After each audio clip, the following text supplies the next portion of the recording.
new episode of Panthers on Tap. I'm Curtis Rauen, joined by Bryson, Karbley, and Ricky Raines, coming to you guys on a Tuesday night tonight for our final all 7-round Panthers mock draft. We got several guests. We do this every year. Guys, we are finally a couple of days away from the actual thing happening in Green Bay, Wisconsin. I know we're all pumped. I know, Ricky, you've dedicated a lot of time to your draft guide that came out today. Y'all kicked ass on that, every single one of you. Edgar, Dunk. I know there's a lot of others that helped you guys out that you, I'm sure, will name. But, I mean, we all should be very thankful for you guys putting in the hard work to put that out. And we get to look at it tonight, which is awesome, during the mock draft, which I'm pretty excited about. But, guys, how we doing tonight? Bryson, Kane's got the win. I know you're pretty stoked, up 2-0 in the series. Good to see you guys.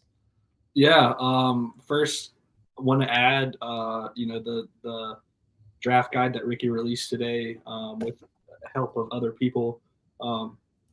I talked about it before, but for someone to do that and not be paid and put in that much work, I mean, it just shows the dedication that he has. No, I mean, it shows the dedication that you have to sharing your knowledge of football with the Panthers fan base, which is, I mean, I can't respect that any more than like I can put into words. So the guide is legitimately good. Like, it's not just some bullshit that people throw together and say, here's this, magazine. There's time and effort and knowledge put into it. And if you're a Panthers fan, you absolutely should have that thing pulled up on draft night because a lot of the guys that we're going to be talking about tonight and during draft night are in that guide. And there's a detailed breakdown on that kind of player that they are. So shout out to Ricky and Edgar and everybody else that helped out on that draft guide. I mean, thanks, dude. There's nothing like it. There's really not in the Panthers fan base right now. So everybody go follow Ricky on Twitter, and I believe he tweeted it out today. I retweeted it as well. Panthers on Tap retweeted it. It's easily accessible. You can get it if you want it. It's free. So go check it out. Free 99. Free 99. And then as far as my Canes, yeah, up 2-0 in the New Jersey Devils. Hell yeah, I'm excited, man. Freddie Anderson had a hell of a game tonight. I'm glad it ended right in time so I could hop right on with you guys and talk Panthers football. But I'm glad to see at least one of my teams doing something, man. The Tar Heels sucked. The Panthers sucked. The Hurricanes are winning playoff games, so it feels good. Yeah. They're just setting the stage for the Big Cats there on Mint Street, right? Like, we're just getting ourselves prepped up for a good season, man. I'm happy to be here with you guys. I will say, and Curtis, I know that you like to segue when you ask about, like, what we're drinking and stuff. I'm disappointed in myself because I thought I was going to be off the bean juice by tonight and kick the coffee at night. But I had a late one last night, so my beer does have some coffee in it tonight. I don't know if that gives you the soft opening that you were looking for here. No, I appreciate it. And I thank you guys for the kind words, man, about the draft guide. Sincerely, like, hey, look, man, it means a lot to me that people enjoy this thing and that they like it. You guys mentioned it multiple times, kind of rubbing salt in the wound. It is free. There's no money being made off of any of this, but it is genuinely for the love of the NFL draft, the love of the Carolina Panthers, and the camaraderie, man, that like this community of fans that we've kind of like built. And this show, man, has really brought a lot of them to my doorstep. So I'm super appreciative, man, of the people that wanted to work with me, that trusted me enough to do this together.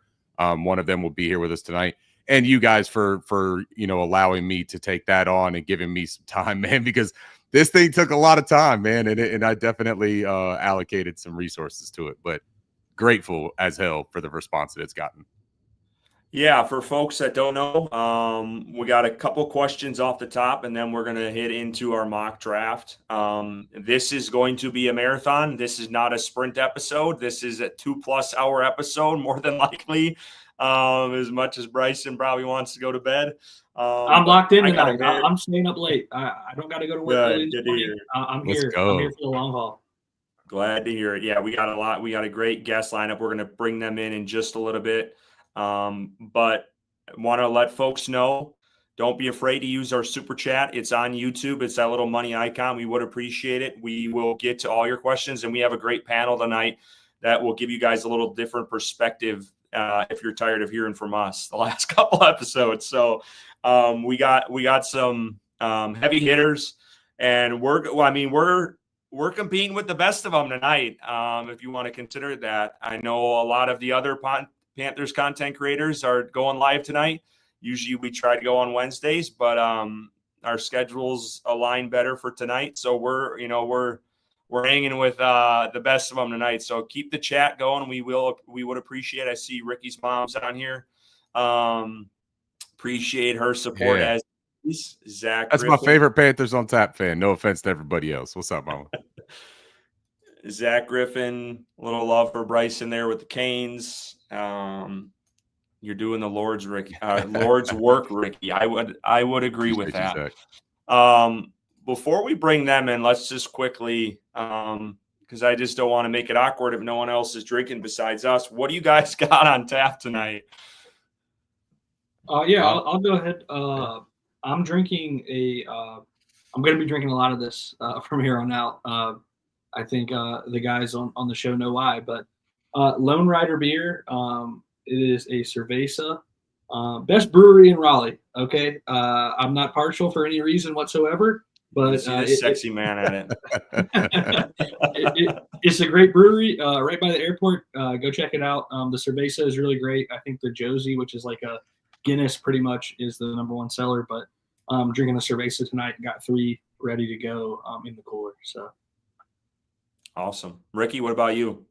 So I got 2. The first one, like I was talking about earlier, is called an Energizer Blondie. This is a coffee vanilla blonde ale. I needed that little bit of a pep. It was a late night last night, and I started feeling my eyes getting heavy, and I can't have that for this episode.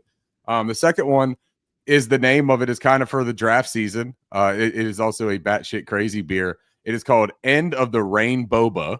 It is a imperial sour ale, but we're at the end of the rainbow in draft season. We've finally reached that pot of gold that we've been climbing at this entire time. This is a sour ale that's brewed with strawberry, lemon, and orange boba syrups, rainbow candy, magic marshmallow cereal, and marshmallow. I mean, this thing is as twisted and sick as Edgar, me, and Dunk apparently are for putting together a 273-page draft guide and offering it for nothing other than a shake of the hand in the virtual streets. Yeah, that sounds like a beer on crack. Crazy. Yeah, I know. I'm not even really looking forward to it, but I'm going to have it. I'm going to be my original self and stick to trash beer here and Michelob Ultra. I really did want to go to a place tonight and try to find something creative and try to tie it to Wisconsin, and then I just ran out of time. I was like, I'm not doing that. So had this in the fridge, so that's who you're getting. Like garnish it with a little like cheddar square or something like that. All right, well, let's get to our guests. Go ahead, Bryson. I was going to say, at some point you need to spread the knowledge of the spotted cow to our listeners. Yes, that is a beer sold exclusively in Wisconsin. It comes from the Lord's Nectar. It's a farm style ale, and it's a lighter beer, but it's one of my favorites. And like I said, people from Minnesota, Illinois, Michigan, they literally have to come over the border to go and get it. They don't sell it outside of the state. So it's good stuff. In the past, we've had my father-in-law bring someone. He was helping us with a project at our house. He brought us like 6 cases down. So like it's some good stuff. And I don't know if I'll have room to bring it back with the kid. It's just too much. Stroller, car seat, everything in between when we fly home. I mean, so maybe we could stuff some in the stroller. Like yeah. You stay behind. Send the beer with your wife and kid, man. All right, let's bring on our guest this evening. We got a star-studded lineup for y'all. I'm going to bring in here Edgar Salmingo. You guys know him as Panthers analyst on Twitter. He also co-hosts Draft Crush with Ricky. Edgar, good to see you tonight. Good evening, guys. Thanks for having me. Hey, Edgar. Hey, Ricky. Nice to see you, man. Long time. Guy. Yeah. And then I'll bring in Country Kev here, and hopefully his. There you are. Kevin's always on the road. This is Kevin Avery from the 4-Man Rush.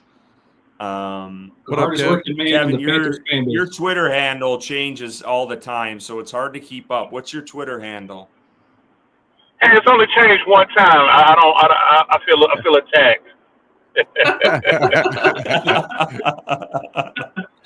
Oh, Well, hey, it's good to see you. I appreciate you tuning in and joining us on the job as always. We appreciate you. And then Well, finally, actually, JJ Hardy comes well, in. actually, Oh, he. well, actually, I'm sorry, I didn't mean to cut you off. Actually, I just recently got hired for a local trucking job, so now I'm home daily. So this is my first week on the job. So I'm actually heading home. So I don't go no more than 200 miles from Charlotte now instead of 2,000 miles. Congratulations, man. Well, it sounds like we got you on a landline from here to London, so we appreciate you coming on. It's all good. It's the same dial-up that Curtis has been using for months on this show. oh shit. Now I'll introduce to you guys JJ Hardy. You guys know him as Panthers Culture on Twitter. Good to see you as always, JJ. Absolutely, man. Apologies for being late. What's up, JJ? You're good. What's up? What's up? It feels like a family reunion on this podcast right now. I love everybody on here, man. I'm excited to get this draft going. Who's starting the fight?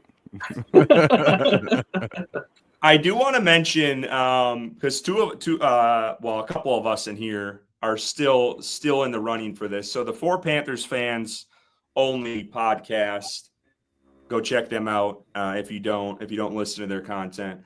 They made a mock draft, kind of like a March Madness style bracket.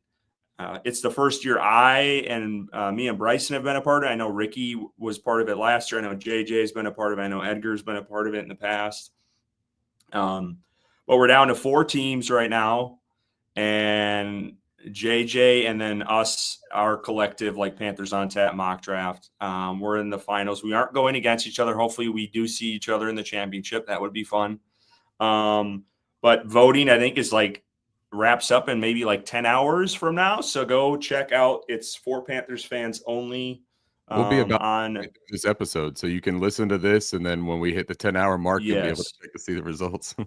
But go check them out and make sure you're voting for us. I know it was a tighter race earlier today, and I think it's kind of shifted our way a little bit. But we would appreciate your guys' support on that. You can vote for JJ too, I guess, for now. But the next one don't. This JJ, not that JJ. Well, guys, we got a lot to talk about. I know this is, like I said, it's going to be a marathon. So I want to get right into it. And I'm starting off with something before we get into our mock draft, because I want to this is more tailored to Kevin, Edgar, and JJ, just so our listeners get a take on where you guys are at in this draft. And I just want one player. And this is playing off of Ricky and Edgar's podcast, but who is your guys' draft crush? And I will start with JJ on this one. Give me the player you want the Carolina Panthers to draft come Thursday night. I'm gonna go with the obvious guy, and Ricky and Edgar can tell you when they asked me about this months ago, I said this person, and I'm gonna stick with this person. Jalen Walker. I think he embodies everything that Dan Morgan claimed that he wanted going back to last offseason. You know, that dog, as a dude on the field, as a Georgia Bulldog, he's an alpha. A lot of people struggle with figuring out where he would play on our defense and in our scheme. And sometimes I think they don't think Ebro is creative enough to deploy him and get the max out of him. But I want him because I don't think our team has that alpha leader that we historically have had at the second level, at the linebacker position. We lost Shaq Thompson. People are not talking about the leadership that left with him. He's the last of the old guard, and I think it's time to bring in a young guy that we can build this new culture under Dan Morgan. So Jalen Walker. Kevin, let's go to you next.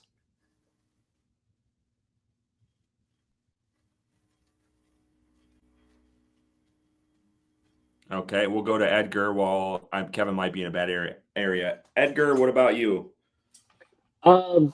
Gosh, there's so many, but I feel like off the field, it's Jalen Walker. There's nobody else in that range where you see them outside of the field and how they interact with people, how people talk about him. Like I don't think there's anybody in this class that's like what JJ said, like an alpha or a leader that we need, right? I still have my question marks about like, will the Panthers actually pull the trigger on him?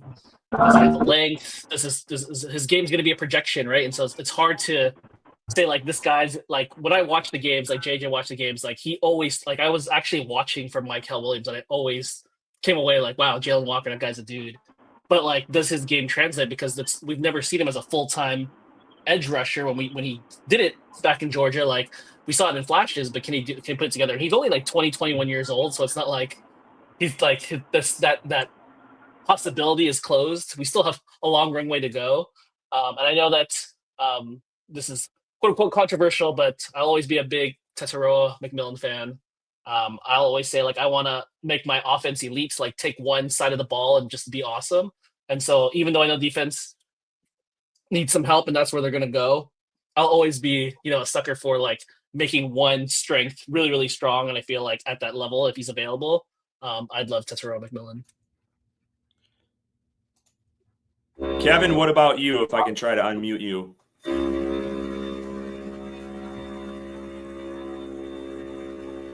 Kevin, what about you? Who's your draft crush? Yeah, I got you. Okay, I just want to make sure you can hear me. My draft crush has always been Mason Graham out of Michigan. I think a lot has to do with what Jacksonville does at number 5 if he becomes available. But for me, in spite of the defensive line signings we did in free agency, you get a Mason Graham, you got someone to pair with Derek Brown for the next 8 to 10 years in their prime. I just think that the quickest way to affect the quarterback is in the A gap and the B gap, and that's where Mason Graham has shown his ability to impact the game, not only get to the quarterback, but also disrupting blocking schemes and getting tackle for losses, which is something that a lot of fans don't really pay attention to when it comes to defensive linemen. Everything is all about sacks. I'm big on tackle for losses and run stops, but Mason Graham is the guy that's been my draft crush, and if he should happen to be there, that should be the quickest draft selection in Panthers history. Ricky, I'm gonna go to you because I don't know if I actually know who your like number one guy is for this team. And I know maybe you've mentioned it before, but I don't know if we've actually solidified it down to your like number one guy across the board. So are we talking like pick 8, or we just mean like a player? No. Pick 8. Okay. Pick 8. Pick 8. Oh man.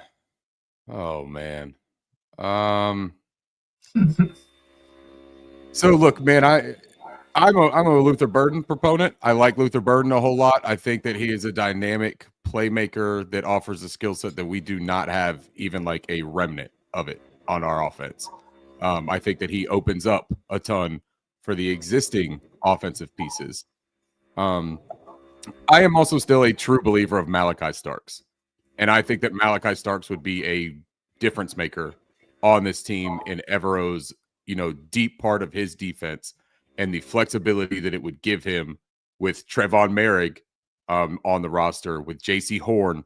I think you see him a lot less timid with JC. I think you let JC kind of travel a little bit more. If you got a guy who's proficient on the deep end, who can also come up and play the nickel, Trevon can rotate back. I'm gonna go Luther Burden here just because I have pivoted as of recently and say that is who I would take, and I would take him with 8, and I would not have a problem with it.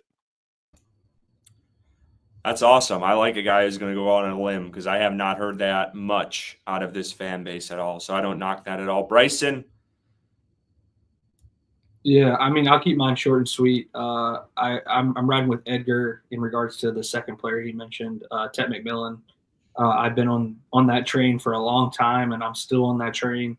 I think he brings an aspect to this team in regards to a catch radius that like solar systems have in regards to like the earth rotating and having that gravitational pull. I mean, this guy's it's ridiculous when you cut him the tape. And I think his speed is overstated. We mentioned it last week, Curtis, with the long strides. It takes a minute for him to get up to speed, but he's got plenty of speed when he does get there.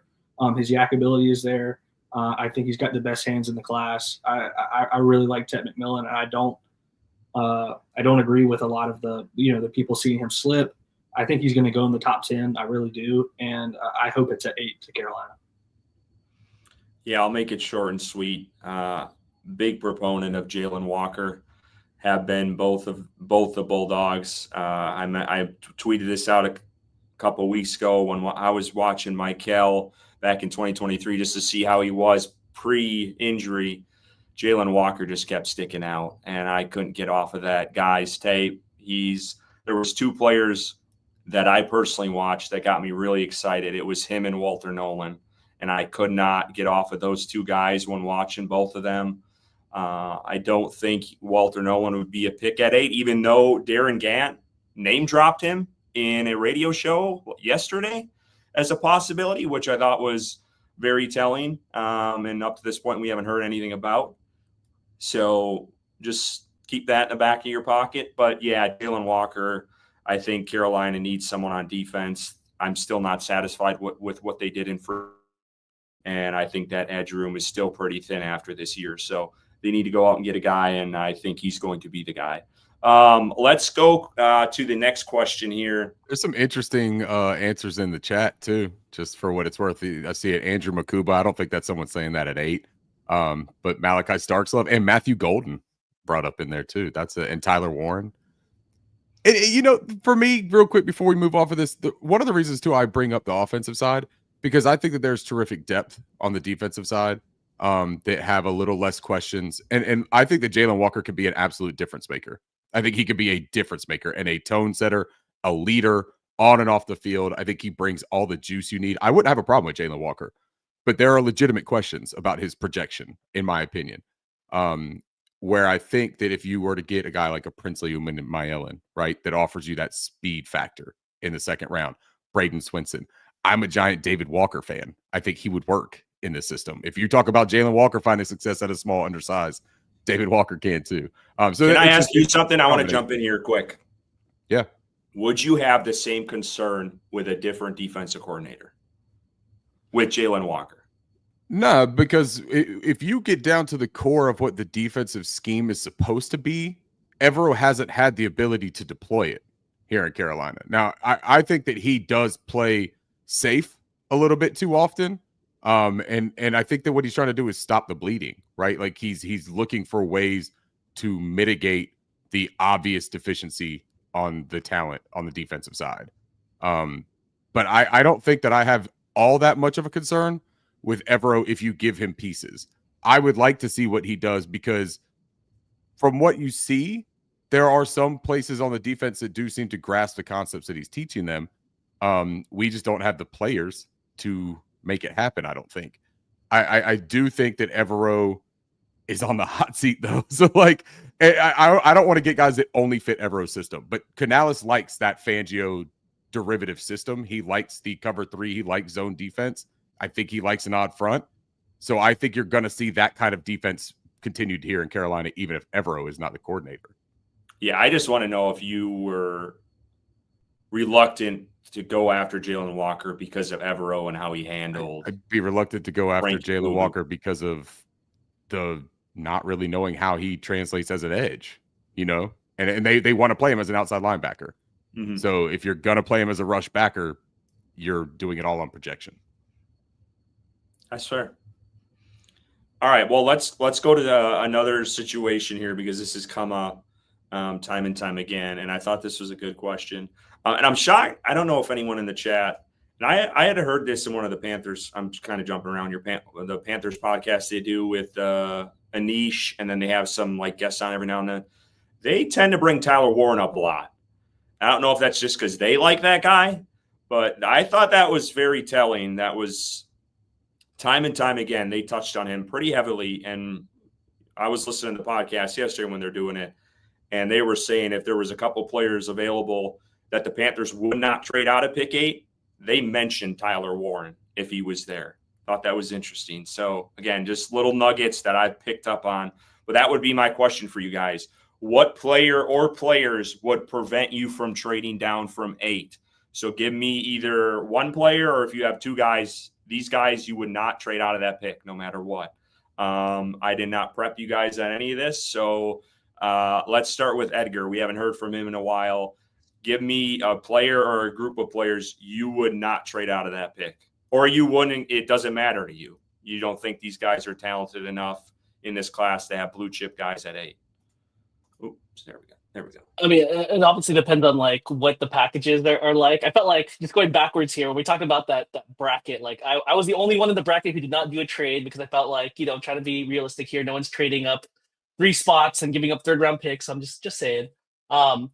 For me, and just going back to this conversation right about the defense, like I really think their focus is going to be stopping the run. Like if you cannot stop the run, like what's the point of having an elite pass rusher? Like they don't even have to rush. They don't even have to pass the ball. You can't even stop the run. I felt like last year, whether it was like the Bucks or the Falcons, like it just ran at will at us. And then if there's you can't stop the run, then what's the point of having a pass rusher? It doesn't do anything because they just kept on running the ball down the rest of the field. And so I really think that, you know, if I said it, I tweeted it out. I felt like if Michael Williams had Jalen Walker's personality, like he would be more of a slam dunk. But like Jalen Walker just oozes everything that I feel like Dan Morgan wants in his defense. But to answer your question, like outside of like say like a Mason Graham, a Travis Hunter, I think like I'm more than willing to trade down and collect picks, especially if it's of market value. We heard it already in the press conference what he wants to do. Dan Morgan's not the best poker player, and so I think he's open to anything. And I mean, let's face it, like this, like Ricky said, this class is so deep on defense. Like they could put anybody, they could go backwards, and there'll still be an edge rusher there available that they would have picked at 8. And so it might not be the guy that they want, but I would say I would trade down if I could. And there's not very, very many guys that I think would be available at 8 where I'm like, I can't trade down. Bryson, what about you? Yeah, again, I'm agreeing with Edgar. I think if Mason Graham's there, I'm not trading out, and I'm taking Mason Graham. I like him a lot. I've mentioned on this podcast, I think he's as can't miss of a prospect as you can get in an NFL draft. You know, I guess some of the concerns around him are his size, but you watch the tape, and that size does not matter at all. He is that quote-unquote dog mentality. He has finesse on the inside. He's able to get pressure, generate pressure consistently from that inside. The quickest way to a quarterback is straight ahead, and he gets there quickly time and time again. So I think if Mason Graham's there, and I think there's kind of been some hints that he might be with the Jaguars kind of being a wild card at 5 potentially. You know, I think if he's there at 8, I wouldn't consider. And you know, I mentioned earlier that Tet was my draft crush, and there at 8. I think if you know he's sitting there at 8 as well, I'm still considering a trade back at that point. I don't think just because he's there at 8, you have to take him. I do like other wide receivers in this draft, but I like him the best. So I would say if Mason Graham was there, that's the only scenario that I'm considering not trading back. Before we go to anyone else, just want to touch on Edgar's point about stopping the run. This was a quote from Canales. He said, you got Patrick Jones, DJ Wanham, these big bodies that are really stout and play the run well. Give us some flexibility on who we could potentially draft. Like we could draft someone who's similar, or we could draft someone who is more of a pass rusher. This to me tells me this puts Michael Williams out of the mix personally, if I was to read into this quote. And that's why I think they would shy more towards Jalen Walker in that aspect. Because I do think Michael Williams is stout against the run. I think that's what, you know, his strong suit is in that edge spot. And I think you're going to get, you know, 6 to 8 sacks maybe out of him in a season. He's not going to be a double-digit sack guy, I don't think. So just to touch on that point real quick. For me, I'll go quickly, and then we can go to Ricky. It would be Mason Graham and Jalen Walker. I really do think Jalen Walker is going to be special, and I'm going to stick to that. If he's on the board there, I would take him. If Mason Graham is there, I would take him as well. I'd actually go Mason Graham before Jalen. But I would be hard-pressed if Jalen Walker's there and they would trade back, because I think he's going to be really good. Ricky, what about you? It's Travis Hunter and Abdul Carter are the only two players that I would not trade back for. And I don't think either of them is realistic at 8. But those are the only two players that I would say is off limits. I would take either of them in a heartbeat. Even Mason Graham, I would listen to offers. If somebody gives you enough return, I like Walter Nolan a lot. I like Derek Harmon a whole lot. Hell, I like Darius Alexander. I mean, there's talent in this draft that for the right price, I do it. Travis Hunter, man, would give us 2 things that we need. Like that would just be phenomenal for Carolina. But that's a pipe dream. They'd find a way to fuck that up. JJ, go ahead.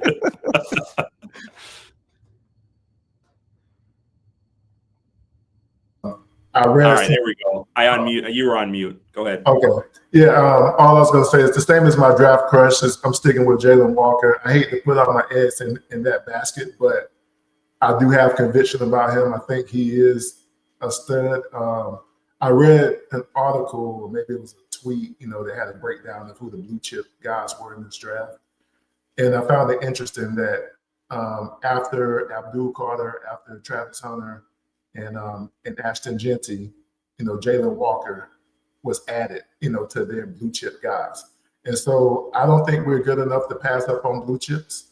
And so I'll say that, obviously, Abdul and Travis, if they somehow slip to 8, yeah, I'm running up there. But Genty, and I know that people can't grasp the concept of us drafting Genty, but if he somehow slips to us, and I don't think he will, but if he did, I would draft him in a heartbeat.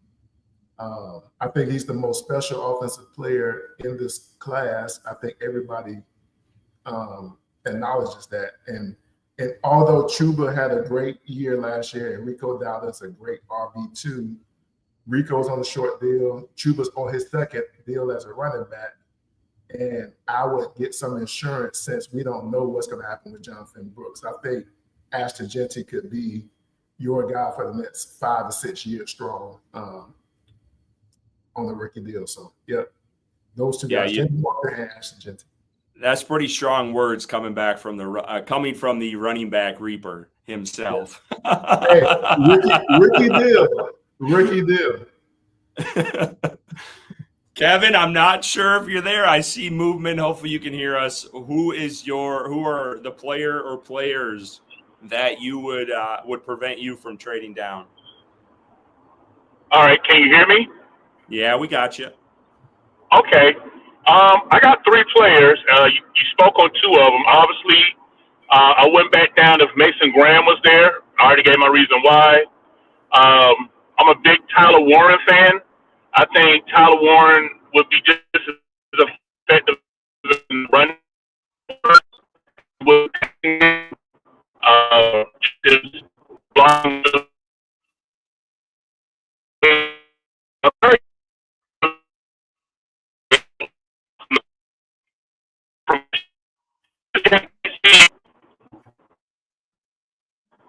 Hello? Can y'all hear him? No, it's Kevin, you're Yeah, driving can you hear to me? the countryside. Yeah, tell us about Tyler Now I hear Warren. you. Yeah, we didn't hear much of what you were saying, though, unfortunately. Oh, okay. I just recap real quick. So obviously Mason Graham, number 1. My other guy's Tyler Warren.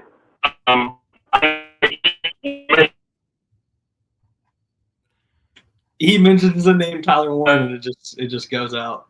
Oh, we lost. All right, so he's out. We'll work on him. It's Tyler Warren and TBD. Like Tyler Warren was Candyman or something to his headset, man. Like the minute he said it, it was a wrap. So I'm gonna flip this question. I like where now. he was going too. We're gonna flip this question out, and this is kind of open to anyone here. If you were to trade back, what would you need in return to do it? So what would be your threshold? Let's say in the teens, what is your threshold? Let's try to keep it between like 12 and let's say 12 and 15. So if you were to trade back to 12 or 15, what's your threshold to trade back? What would you want in that package? I mean, I think that you're not getting a whole ton in this draft, trading back 4 to 7 spots. I think you'd be lucky to get a day 2 pick back there and probably looking at a round 3 for that. Ideally for me though, I want that extra round 2 pick. So I would even be comfortable trading potentially even a little further back to the 20 to 22 to 24 range, even if it means that I get a second round pick this year and maybe even a future day 1 or day 2 pick. So, but if it's 12 to 15, man, I think you got to get like a third rounder at least for me. I need another day 2 pick.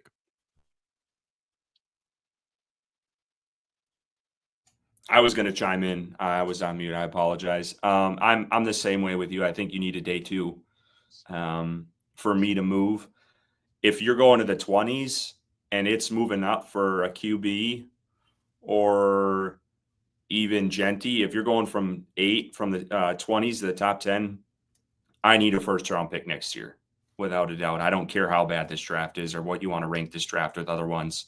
You need a first rounder next year to even would you do that too? Like, is that as appealing enough for you that if you get that first in 26, would that be enough to kind of convince you? I think so, but I'd also want another pick this year, and I know that's probably steep. But I would like another, at least like early day 3 pick in that as well. But I do think they could go. I still think they could get a pretty solid edge rusher in the early 20s that you would be comfortable doing it. And now you have 2 picks next year I don't know. I haven't looked ahead at the class of next year, but I think any time you do that is very beneficial. So, yeah, I mean, that's for me is it would not, I would end the call if they weren't given another first rounder in the 20s. We got a super chat I don't want to ignore before we get into the we'll get to the super chat. Wesley here, we appreciate you. $49.99. Appreciate you, Wes. Ricky needs a raise. If you I'll raise this coffee beer right here. Cheers to that, Wesley. Thank you, man. I appreciate it, Wesley. Gentlemen, anyone else want to chime in on the trade back? What it would take to either get to the teens or even 20s? I always liked Mike K's ideas when he threw out in his newsletter, and he might have mentioned it when he was on with you guys, but this idea of like packaging picks so that you can get a pick early second rounds and you trade your third round pick as well. But like, I don't know, just looking at the class, like there's a depth of those edge rushers in that area. They looked at them in all these visits, edge rushers that are available in that round, defensive linemen that are in that area, and so they can get a pick like in that early second round and trade up from the third round and still keep their, like if they have 2 round 2 picks this year, like I think that'd be gold. That'd be solid for them to trade down just a few picks to get somebody you probably were going to get anyway and add a higher level second round pick. Like I'd do that. Yep, I like that. JJ, any take on this? Yeah, I mean, when I was doing my little analysis of players, I think the furthest I'm willing to go back is around like 16 to 18 and still have like one of the guys I covet. Like I love Jahdae Barron, Malachi Starks, Colston Loveland, like those guys. Like if I could trade back and still get one of those guys, I'm willing to do it. But I don't want to get beyond that. Like, so I'm not comfortable with the 20s because I don't think those guys will still be there in the 20s, right? Or they shouldn't be. Even Walter Nolan.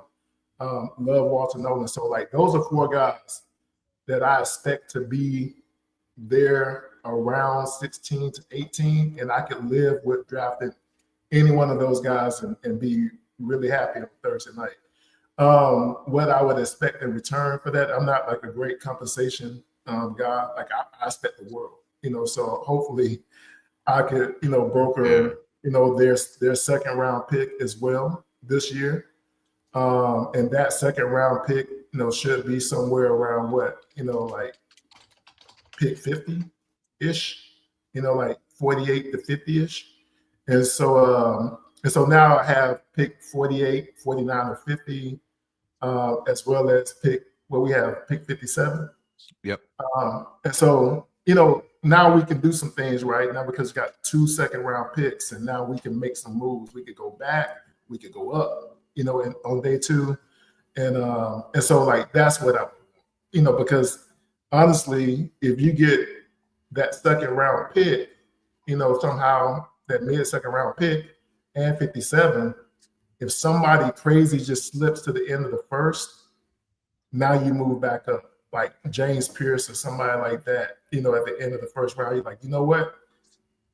8 was too rich for me, but I can get him at 28, and I would do something like that if I had the extra ammunition. So that's my take on it. Bryson? Yeah, ideally, I would like to add an additional second round pick trading back with anyone. But to Ricky's point, I'm not sure that the want to trade up is going to be enough to drive that high of a price. I know Daniel Jeremiah tweeted something today about possibly, there being more interest in trading up than what people are letting on, but I don't believe that, and I won't believe it until I see it. So if they add a third round pick in trading back to the, I'm with JJ. I don't know if I'm necessarily comfortable with the 20s at this point, but 15 to 19 range and adding a third round pick, I wouldn't be mad at that at all. Ideally, it would be a second round pick, but a third round pick I'd be okay with. So I got a proposal for you, JJ. So you said you didn't want to go to 20. What if the Broncos, we know Sean Payton likes to be aggressive, steal the show in the draft. He gives you this year's first, next year's first, and Sam Franklin. Would you take it? I'm just kidding. I'm just fucking with you. Man, that was I had to give you some shit. Anybody know anything about that Sam Franklin guy? I think No, that but at really, 20, you wouldn't at take 20 you could. I think at 20 you might could get Malachi Starks. I think that Malachi Starks is going to fall. I think that there's this weird thing with him, man. It's a Brian Branch thing all over again. It's him and Will Johnson. Like Will Johnson, if he goes beyond 10, then he might slide all the way to the 20. And Will has the knee thing that's popping up that they're talking about, that he has some sort of like long-term concern for his knee. It's not an immediate concern as much, but that there's a long-term concern for his longevity of his future. I wish they would just disclose what that is, because I don't know, like arthritic or what could be long-term but not short-term, Right. Yep. I don't know about that. I hate that though. I mean, even like if somebody, before we get too far off it, Michael Williams, like I've been a big proponent for drafting Michael Williams. He meets all the measurables that I think that you want from a prototypical edge, but that whole ankle thing, it bothers me. And and like he's making me kind of like step back a little bit, because I need to understand why it lingered for so long and why it's still a thing, that's affected even a workout last week, so that's something that I'm like, like I need to understand that better. Because he had like a tightrope procedure, I think, from his ankle injury, but they did like a procedure, and that's supposed to kind of like clean things up in a way and get you back there. Like it's a little bit longer of a recovery initially, but it's supposed to get you right. Like you shouldn't have to deal with it. And the fact that he is, I'm with you, JJ. That's a little bit strange to me. Yeah. I hate it too, because like I've been like going hard, for him as my 1A, 1B. But yeah, I don't know. All right, Kev, you're finally back in a home here, off the road. Let's get your three players. You started with. You had Mason Graham. You sent something about Tyler Warren. We couldn't really catch it. And then who was your third? Okay, yeah. So number one, Mason Graham. Number two, Tyler Warren, because I think he just effectively helps both the running game and the passing game. And number three, at number 8, I would take Mason Graham's teammate, Will Johnson, cornerback. I think that, look, we just gave JC 5 years, with his 5th year option in the extension. I think that, having Will Johnson along with him would allow finally JC Horn to travel with teams opposing number ones, and because Will Johnson would take care of the other team's number 2, and then that slides Mike Jackson over to the nickel, where he could be effective, or because a lot of times teams put their number 1 in the slot, like I say, wherever the number 1 goes, JC will follow. But I like Will Johnson, either one of those 3. at number 8 if they became available. Anybody else, I'm open to trading down for. Real quick, I want to touch on this, and then I got one more question, then we'll get to the mock draft. And that is this report that Todd McShay came out with. He's resurfaced into the draft sphere now. And he said on a podcast recently, Panthers reportedly want to draft Jalen Walker at 8, but like Mykel Williams a lot. So I guess for me is if Mykel Williams is the pick on Thursday and Jalen Walker is still on the board, give me your reaction to that pick if it happens. And I'm going to JJ first. Yeah, let's start with JJ, and then I want to go to Bryson. Honestly, I would be a little perplexed, honestly, because I feel like Jalen is that leader that we need, but I would get it though. So I wouldn't gripe. I wouldn't complain for all the reasons I've tweeted about for the last month or so. Mykel Williams makes sense. I tell y'all that I live 30 minutes from Athens. And all they talk about down here when they talk about these Georgia Bulldogs, like the number one guy they talk about is Mykel, not Jalen, not Malachi. They believe Mykel has the potential to be like the number one pick of the draft type guy if he was healthy. And I don't want to blow that up too much, but I'm telling you, when you watch these after 11 o'clock news sports shows that come on at 11:30, they're talking about Mykel. And so I would definitely, and this is the other thing. I think if we don't draft Mykel, I honestly, and it doesn't matter, but I think he ends up in either Atlanta or New Orleans. Bryson, go ahead. Yeah. Curtis, I don't know if you remember. I'm sure you do. We were watching the draft 3 or 4 years ago. Or no, it was what? About Dilworth in Charlotte. I won't forget it. Yeah. And the Panthers were on the board. Was it 8 overall? It was 8. Yeah. And the Carolina Panthers selected J.C. Horn over Justin Fields. At the time, I was very upset. I wanted Justin Fields so bad. I thought he was going to be like the replacement for Cam Newton. And I was upset. And I took my jersey off and left the restaurant and stormed out and slammed the door. I was pissed. I really was. And this would be a second coming of that if this happened. I'm not a fan of Mykel Williams. I think if you trade back and he's on the board and we're talking at pick 18, 19, 20, I would be okay with. I'm just not comfortable with him at 8. I'm really not. I think he's a very good run defender, but I have no I can't see the projection of him as a pass rusher, and I really need that from my edge rusher on this defense. I think we're falling back into the DJ Johnson style of, okay, this guy can stop the run. Let's develop that pass rush a little bit. And I'm not trying to compare them as prospects because they're on 2 different levels, but I kind of have some scarring from that. And I would be upset. I really would. I would feel like 8 was a wasted pick if Mykel Williams is the pick and Jalen Walker's on the board. Edgar? I tweeted out the other night ago that if he can provide elite run defense along with a returning Derek Brown, Bobby Brown III, A'Shawn Robinson, Jadeveon Clowney, and they just plug that leaky run defense, and that's all he provides, I'd be happy. I like Jalen Walker. I'd be shocked, honestly, if the Panthers to all talk about, we need culture fit, we need guys, we need to bring people back to fear the logo, and then you just go with Mykel Williams is a great talent, and he has all the athletic traits that you would want, but he does embody what Dan Morgan said he wanted in his players. And so I'd personally be shocked. I could live with it. Like Bryson, I'd rather have somebody else. I was also sad about Justin Fields, not as sad as Bryson, but I feel you, Bryson. But I would say I would get it, but I would, I'd be slightly disappointed, but I could live with someone who could stop the run. That's to me, that would be exactly what this team needs, is someone to stop the run, but he doesn't embody everything that Dan Morgan said he was looking for in his players. Can I ask something? Go ahead. Yeah. I think the thing that we need to be conscientious of is, even though Canales said what he said about having Pat Jones and Wanham and Clowney, all 6'4" plus, 34 inch arm plus guys like Michael Williams.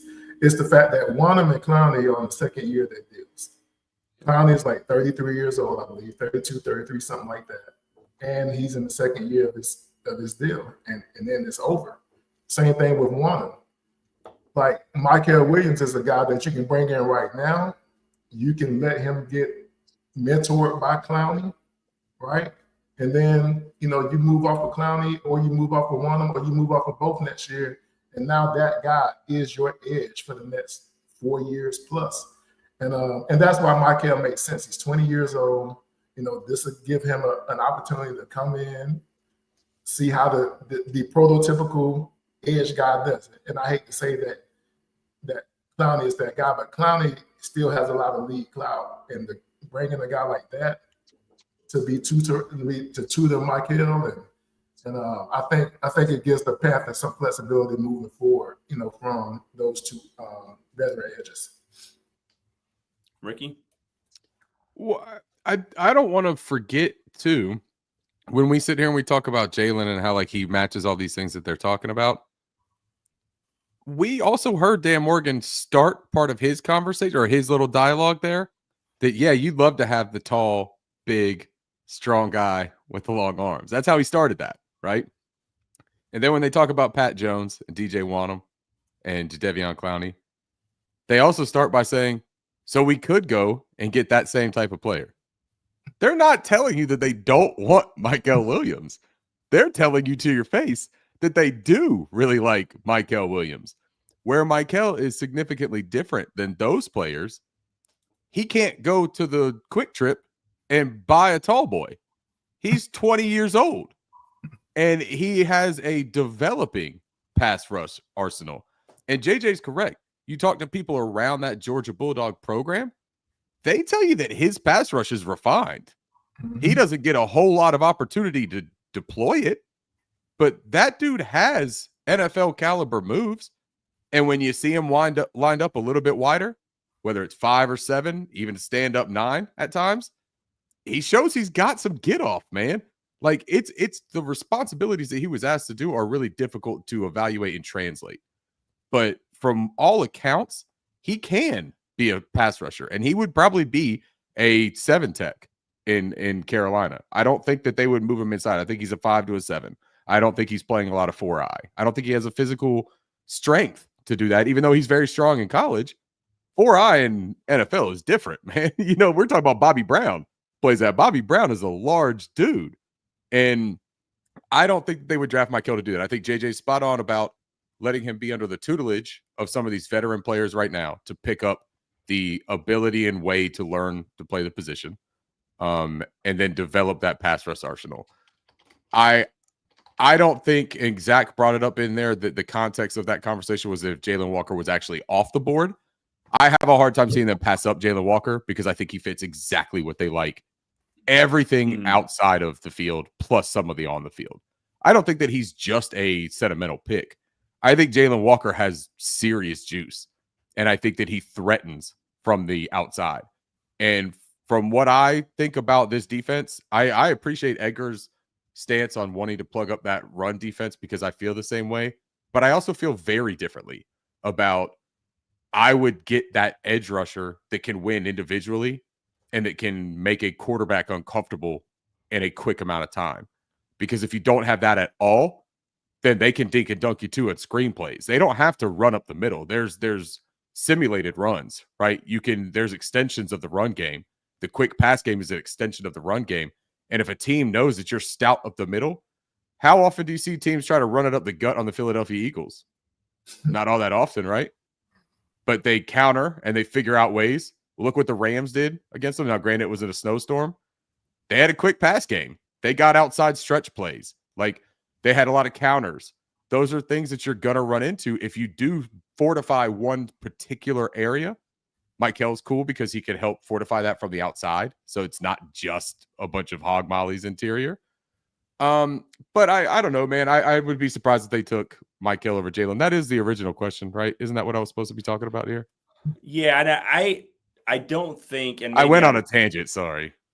Maybe I misquoted McShay, and he did not say they're going to take Michael if Jalen's still on the board. I phrased the question that way. What would your reaction be if that were to happen? Because they do like this guy a lot. Oh, So I apologize if I misrepresented him in any no, way. that's in good. that. First, I love Bryson's reaction to the Justin Fields thing. First of all, I think it's so cool, man, that there's like these different reactions for sports fans.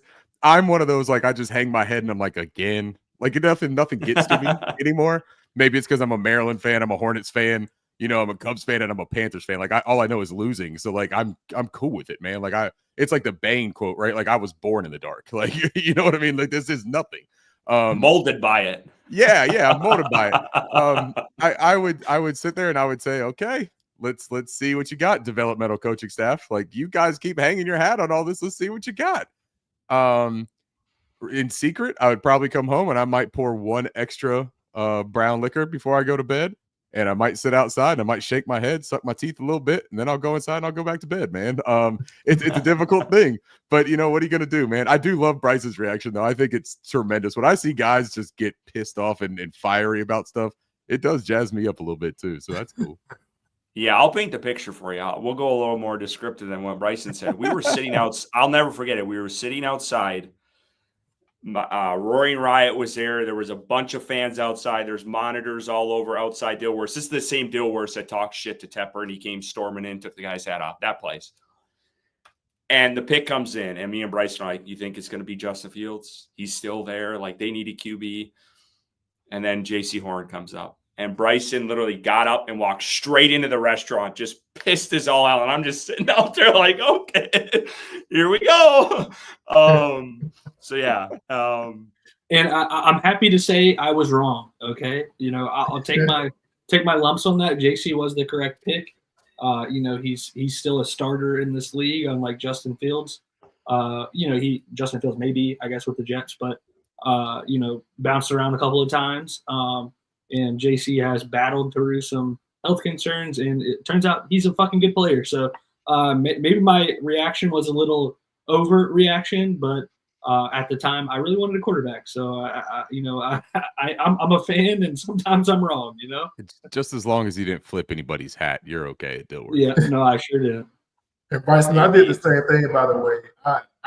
My wife was recording me because we were counting down. We thought Atlanta. JJ, why haven't we seen this video? Yeah. I'm dead serious. Like, we were watching and we were thinking Atlanta was going to pick Justin because he's from here. Yeah. Yep. And so when they passed him, I think it was Jamar Chase went 5th. Pitts went to Atlanta. Chase went 5th. I know Sewell went to Detroit. And I'm missing somebody. I feel like I'm missing somebody. It's one pick I'm missing. I think I'm missing pick 6. Pick 7. I think Sewell was 6. There's a wide receiver, the Dolphin. The Dolphins wide. Jalen Waddle. Jaden Waddle. Waddle. Penei Sewell was 7th. Sewell was 7th. Thank you, Kevin. Oh, Sewell was 7. So Waddle was 6. Yeah, Sewell went right before Carolina. That was supposed to be Carolina's guy. And I was right like, there, I think. I told my wife, I said, babe, if they pass, I said, turn the camera on and start rolling because I'm going to go crazy when we pick Justin Fields. And so I'm sitting there watching the TV and I'm looking down at my phone and like she has the phone pointed at me with the camera on, and I see the tweet. Somebody broke it before it showed on the TV. And I looked down, I was like, I said, just shut it off. Shut it off. And she was like, what? I said, Turn the camera off. Turn the camera off. Yeah, she said, cut your phone off. It's like, see, you ruined it. I was like, nah, man. I said, we didn't pick him. I said, we picked JC. And she was like, who? I was like, I'll tell you. Shut it. He just kept, and that was it. Man, I was hurt. I like JC too, but Surtain was my guy. Yeah. And I was like, if we was gonna go corner, it's gonna have to be Surtain. It wasn't JC. I thought JC was like a pick 10 to 12 type, not 8. And so anyway, I'm with you, Bryce. I just had a different reaction, but I was hurt. Yeah. Hey, maybe Matt Rule knew a thing or two. I'm just kidding. I'm not going there. All right, Kevin, what do you think? What do you think of this McShay stuff? So Panthers reportedly want to draft Jalen Walker at 8, but like Mike Williams a lot. What do you think of that? What would the original question? What would your reaction be if they took Williams over Walker? For me, I won't be upset because one of the things that people don't talk about with Jalen Walker is his run defense. And that's something that because Smooth or the four-man rush, he lives right in the area as well. And so he brought a lot of the film to us, and he was one of the first ones that pointed out that Jalen Walker is he's a good guy, but he's basically a one-trick pony. It's all pass rush, and he showed several instances where big key moments in Georgia he wasn't on the field doing rundowns and things like that. So for me, I can see why the appeal of Michael over Jalen would be possibly in play, because at the end of the day, like Ricky said earlier, until we stop the run, teams have no reason to pass the ball on us.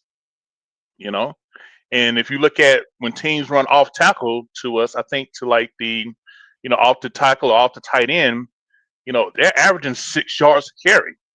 We're setting up teams in 2nd and 4 easily, after first down. So, I'm all about getting this run defense fixed, and it's not to totally ignore the pass rush, but you got to earn the right to pass rush, and we're not earning the right. So for me, it would shock me a little bit, but it also make sense as well once I get out of my feelings, because I think Jalen Walker's a talent. I just personally, just watching him play against the run, I'm just not excited that my top 10 pick, is not, solid enough against the run. Has he made plays against the run? Sure, you can highlight plays, but consistently throughout the game, with Georgia, especially in big games on running downs, he's not in there. All right. Well, I got one more, and I don't want to keep stringing this along. It sounded like JJ wanted to jump in there for a second. I don't know. Okay. I got a question too. You can go first, but before we move to the draft, I got a question for Ricky and Edgar. All right. Is it pertaining to the draft? It's pertaining to the draft guide and okay. A player. Yeah, we'll get to that right before we do the mock. You just want to know like what we talk about when we're not doing draft stuff, like what are our commonalities? That's and stuff? that'll be a good Talk about your top 3 favorite hobbies. We'll get into Bryson's question here. Let's talk about this. So Albert Breer put this out. He said some in NFL circles believe Jameson Williams could be traded. We all know the connection with Bryce Young in his Alabama days with Williams. What would you be willing to give up in a trade to Detroit to go and get this wide receiver? And let's start with Edgar. We'll start with you on this one. I know people would really willing to give up like one of the 4th or 5th round picks. Maybe I'd give up a 5th round pick. I think I always get worried when someone's willing to trade somebody, like what's going on. And on top of that, I know he didn't come into the league with the cleanest of reputation. So like, I don't know much about him off the field. On the field, he's an amazing talent. And obviously I'd love to get him back with Bryce, but I always just, it piques my interest when a team is willing to trade somebody, like what's going on, what's something that we don't know about. And that's the only thing that gives me caution, but we have extra day 3 picks, so let's use them. Let's go, Ricky. I agree. And I think that Edgar thinks of it the right way, that on the field, there's not a whole ton of question about Jameson Williams. He can do a lot of things. He offers a skill set and prolific NFL traits that not every NFL player even has. But you just lost Ben Johnson, and your next step is to get rid of your second most dynamic offensive player behind, I would say, Jahmyr Gibbs. I think Jahmyr Gibbs is the truth. Your immediate move is to lessen the talent around Jared Goff, who has needed talent and a terrific coach. That screams to me that there's an issue that they want to get ahead of. Maybe it's not even a character or off-field issue. Maybe it's they know he's going to want money and they're not confident that they should pay him the money that he's going to want. But yeah, I would absolutely pursue it for the Johnny Mingo 4. and I have been on this kick, man, for the longest time. Turn that Johnny Mingo into something useful, and I will be a happy camper. I will forgive and forget. We can move on. But until then, man, that's the one that makes me want to slam my jersey down on the ground and walk out of Dilworth Neighborhood Grill.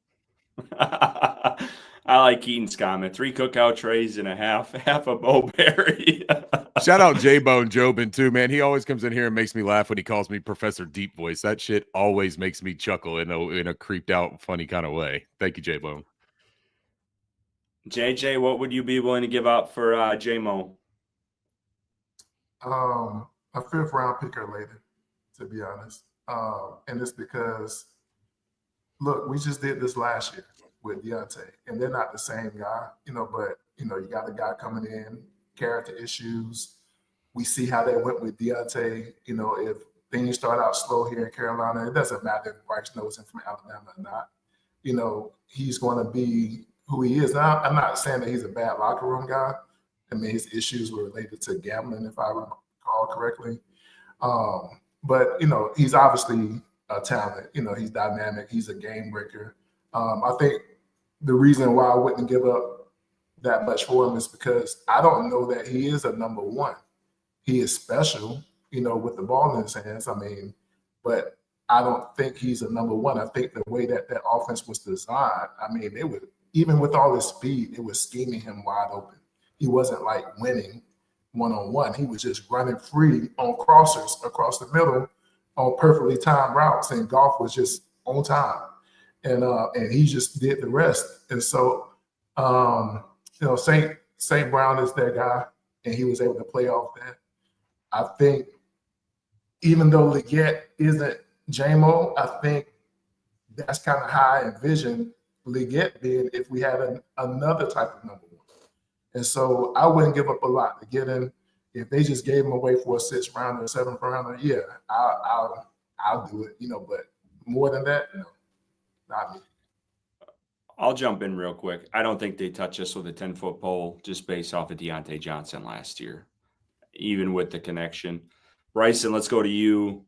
You clearly, I mean, we all want weapons for Bryce, but you're pounding the table for Tet. What would you give up for a wideout like him? I'd do a 3rd. I really would. I'm a little bit higher than the rest of the panel here tonight, but I do think that the connection from Alabama does play a role into his value to the Panthers versus maybe other teams, and that relationship that could be there with Bryce Young. I don't know what the relationship between Bryce Young and Jameson Williams is, if it's good or bad, but if it's good and they were friends and buddies, and Bryce wants a player like that on this team, that connection, that deep threat that we don't have on this roster.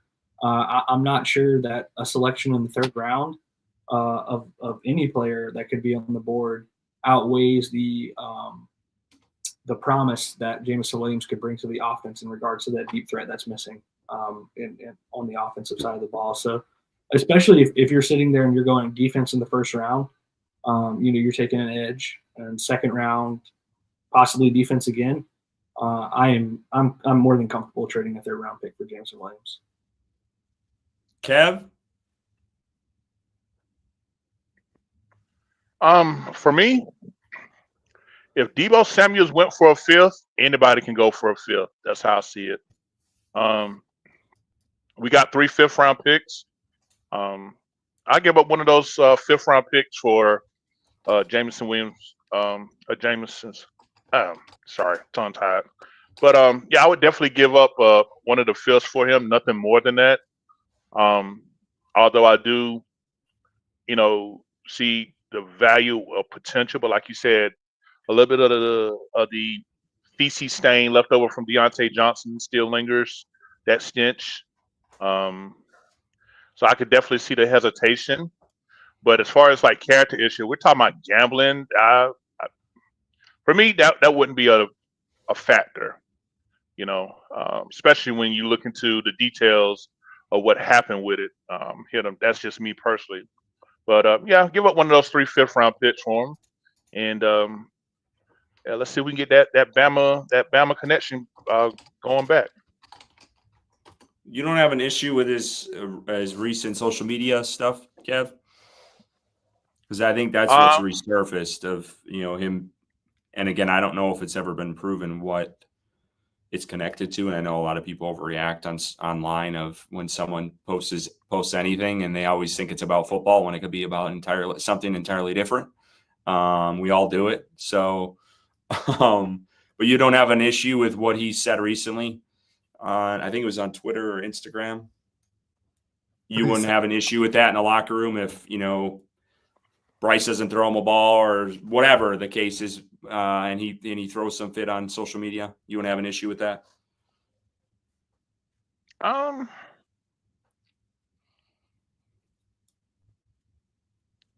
I wouldn't have an issue with it.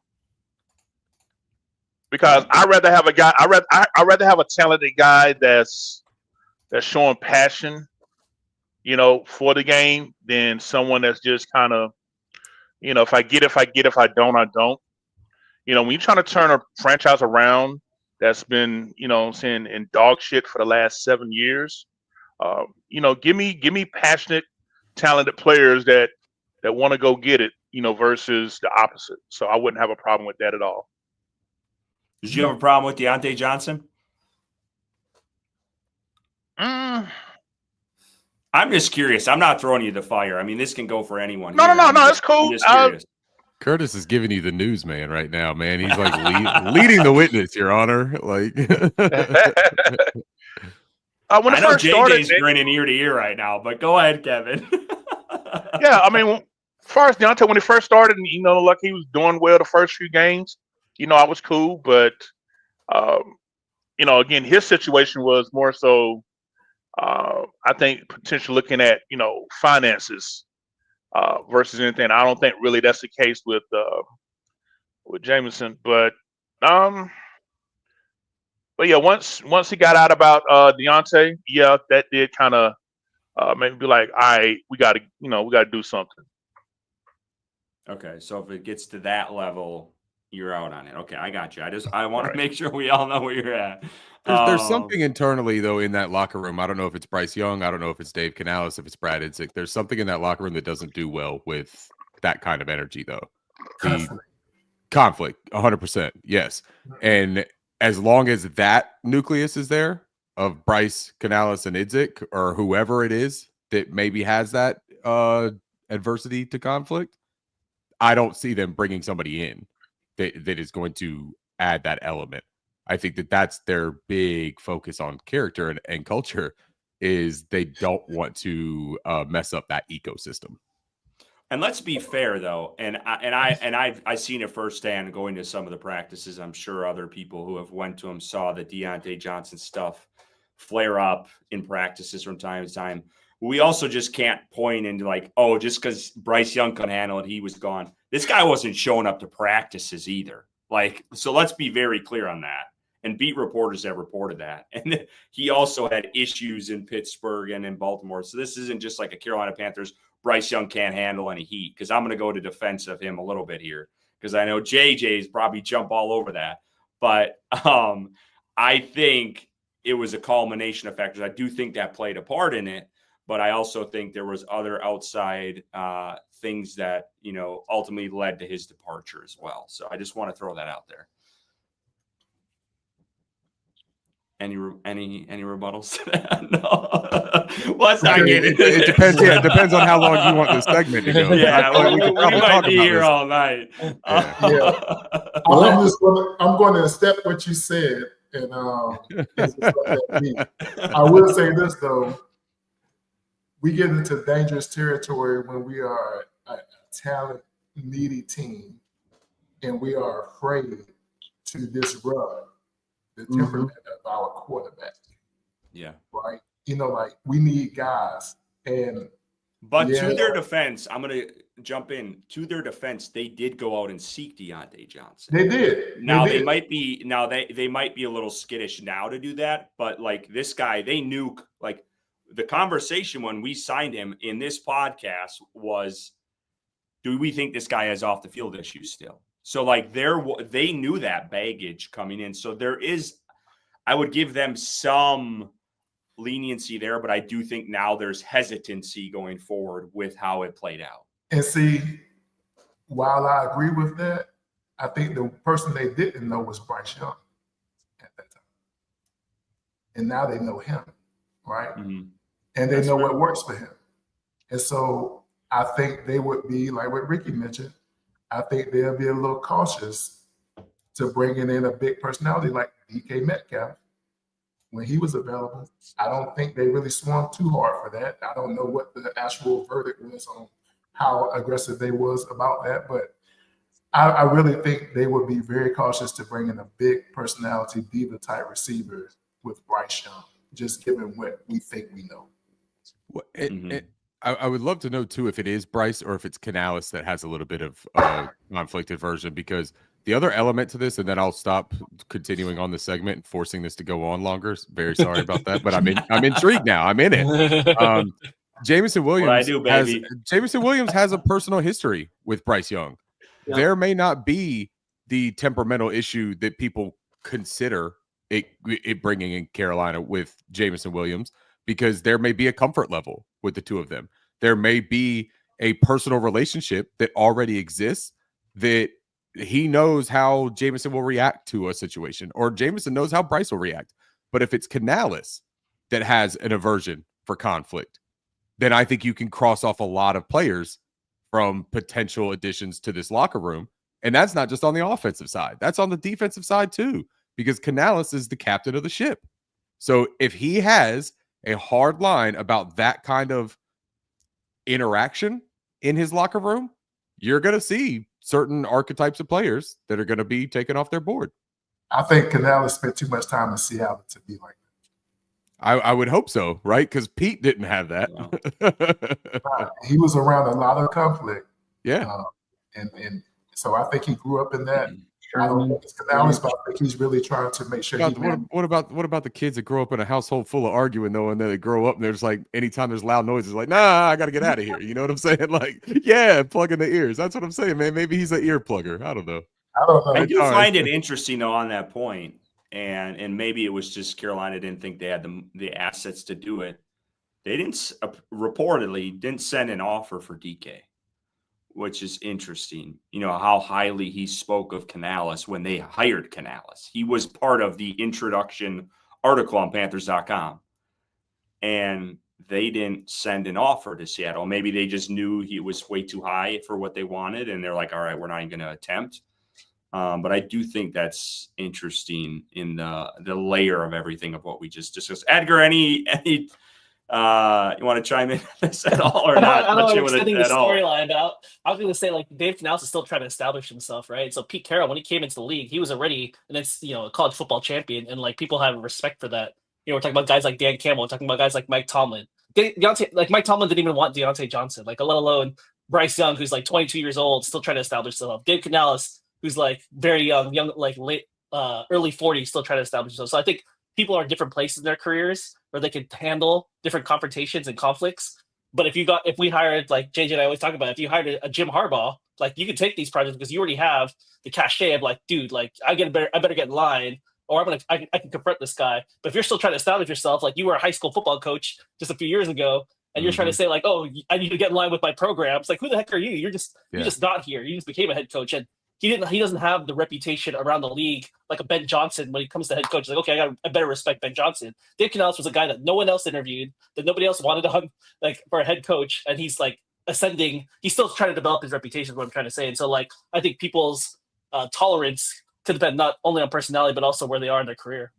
And even the perception of him is optimism bully. He's put that out himself.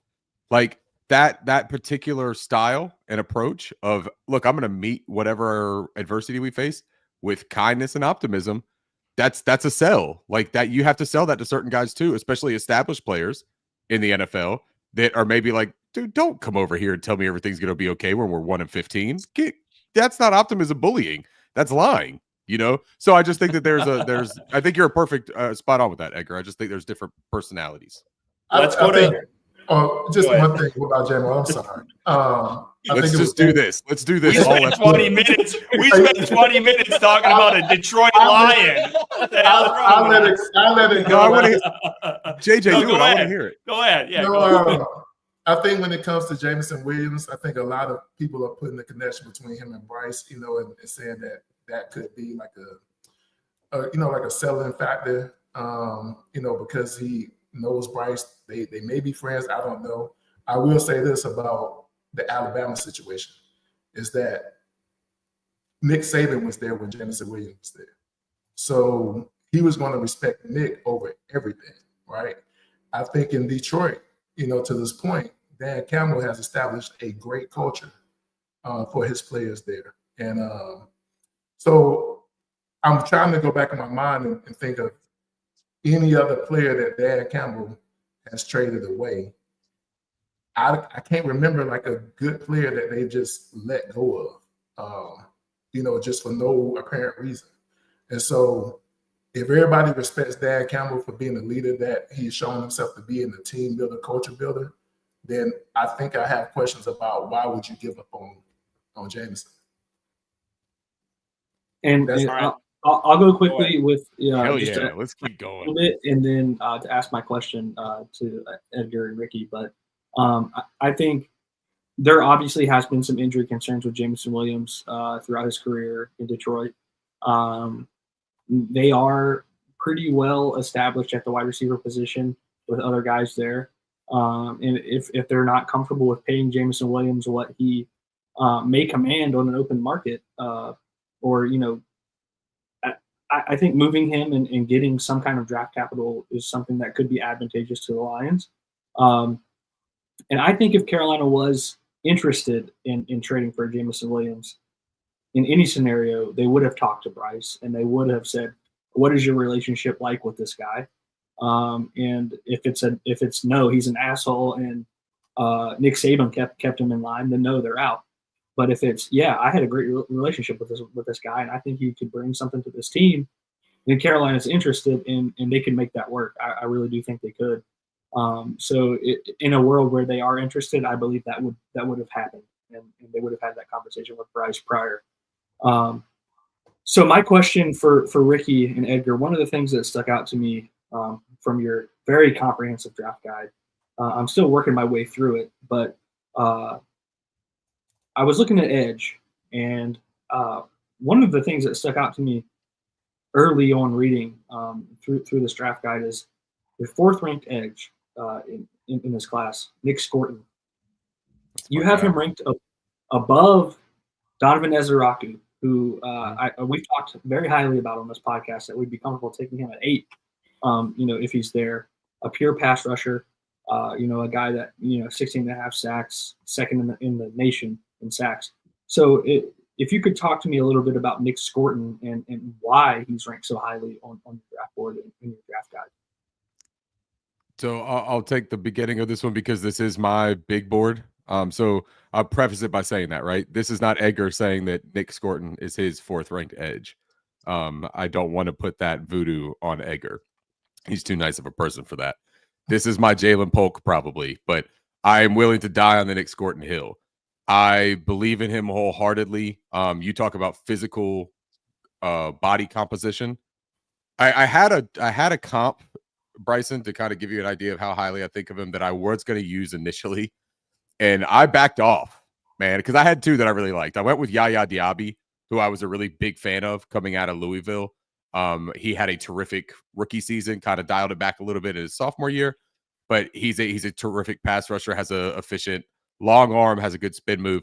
2 very effective pieces of Nick Scorton's arsenal, especially at his time in Purdue.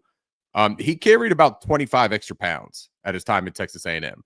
Texas A&M asked for a very similar thing from their linemen or their edges that Georgia asks at times, and that's to handle multiple responsibilities from odd alignments. Like he played 4-eye. He played a little bit of like shade 6, right? That he was just like in this really weird position that they wanted him to run, defend first, but also create pressure. And that's just very counterintuitive to like what he's going to be able to do if he's not able to pin his ears back. Now, when he played at Purdue, this guy reminded me of Terrell Suggs at Arizona State.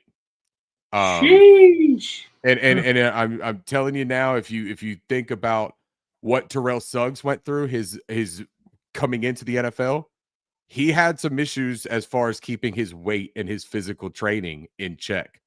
Harbaugh, it was some of those coaches that had to really, or not Harbaugh, sorry, I'm saying the wrong name, Rex Ryan. It had to really instill and say, look, dude, you've got it. Like, you've got this ability. I need you to tap in, lock in with us. He plays with his hair on fire. He is an aggressive guy. He's got a great motor. He's got collapsing strength to collapse the pocket from the outside, which I think plays terrifically, especially in this Carolina defense. But this is my personal rankings, right? Edgar brought up a great point, internally when I was talking to him, that maybe we should have done like a Carolina Panthers specific big board instead of just Ricky's big board that we are kind of like using as a guide, as a reference point for breaking down the prospects. Our intention, though, or at least mine, I thought, by just doing a big board, was I took the top prospects, right? I didn't take guys that I liked the most and try to put them in the equation, because the guys that you're going to see get drafted on Thursday, the guys you're going to see get drafted on Friday are top level players. That was where I wanted to allocate more time to do all this stuff. I unfortunately have a job. I unfortunately have all these obligations and stuff that I couldn't watch 350 full prospects that I would have loved to. But Nick Scorton, man, I'm telling you, I think he's an absolute terrific football player that is 20 years old. You talk about not being able to buy a tall boy. That guy can't buy a beer either. He lost a bunch of weight. He looked terrific at his Texas A&M Pro Day. I think the world it's a limitless world for him as an edge defender. And a guy that you talk about as Araku has questions about his run defense. The size concerns, even for the top guy, Abdul Carter, Jalen Walker. I mean, there are questions about everything. Nick Scorton is pretty questionless, in my opinion, when you just talk about having a deep bag and ability. And right, to be clear, I wasn't trying to grill you. It was my own ignorance that I haven't watched Nick Scorton very much, so that name popping up within the top 5 of your rankings, I wanted to know more about. It's all right if you don't like me anymore, Bryson. It's cool, man. Well, let's leave it there. We're going to get to our mock draft after this break. We'll do 7 full rounds. We're going to draft the way we want to draft. That includes if we want to do trades. I'm not going to put a time limit on it because it's hard to put a time limit when we have 6 people. We've never talked draft before. We'll try to keep it to a minimum. This is going to go so well. It'll be no problem. Before we get to our break, we have over 950 people listening right now. And I know we don't have that many subscribers on YouTube. So please, if you do not subscribe to our YouTube channel, do that right now while we take this break. We'll be back in 30 seconds. We would appreciate you guys. We have a full-on 7-round mock draft. I'm pretty pumped for it. Stay tuned. We'll be right back after this quick break. Exciting news, Panther fans. I'm thrilled to announce our partnership with BetStamp and Sign Up Expert, opening up an incredible opportunity for you to join sportsbooks in your area to get the best odds and new user offers. Head over to our dedicated page at signupexpert.com/Panthers to explore a selection of sportsbooks tailored to your region, each with unique offerings. If you're ready to take sports betting to the next level and show some love to Panthers on Tap, I highly recommend signing up for your next sportsbook through our Sign Up Expert link.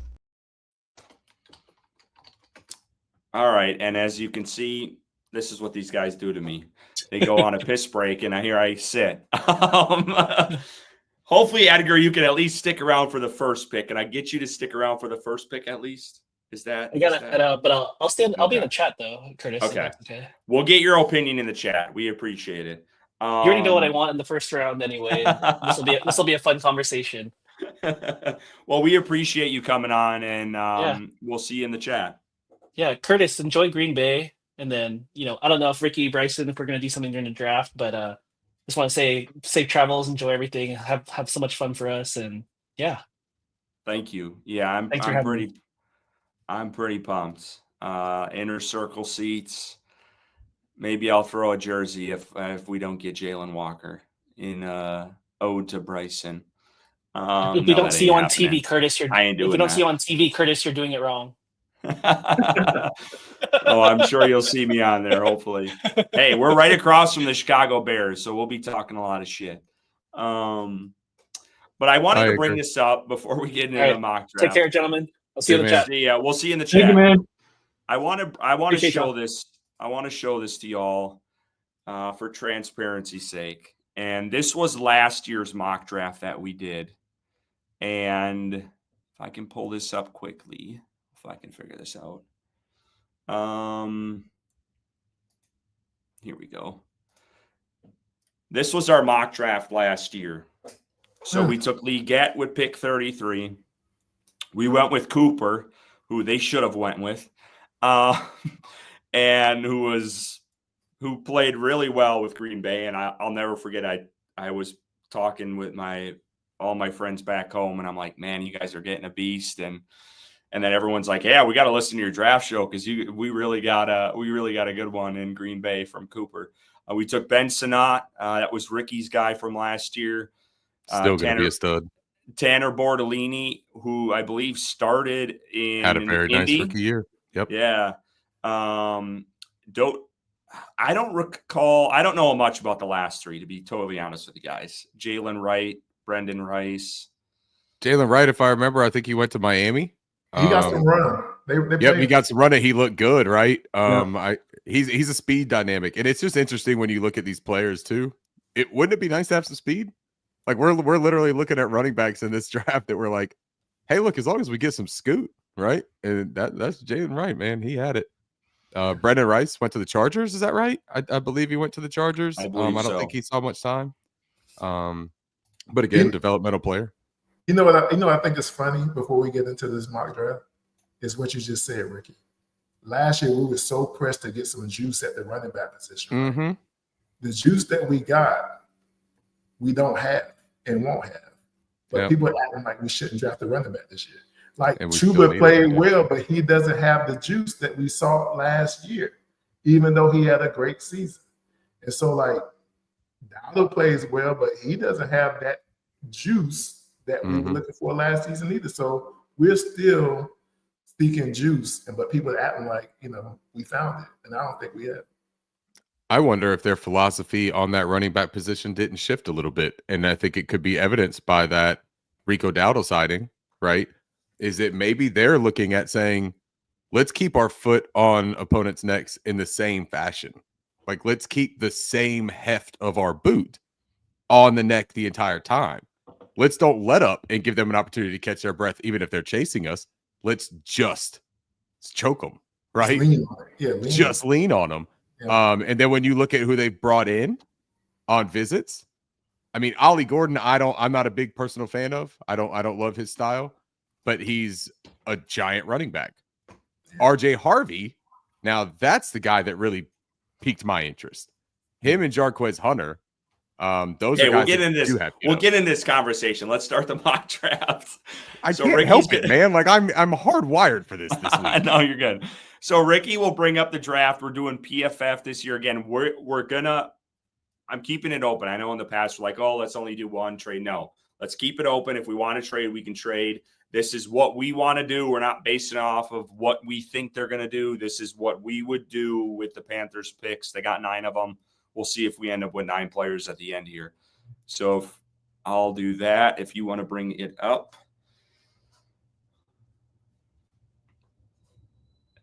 Got it.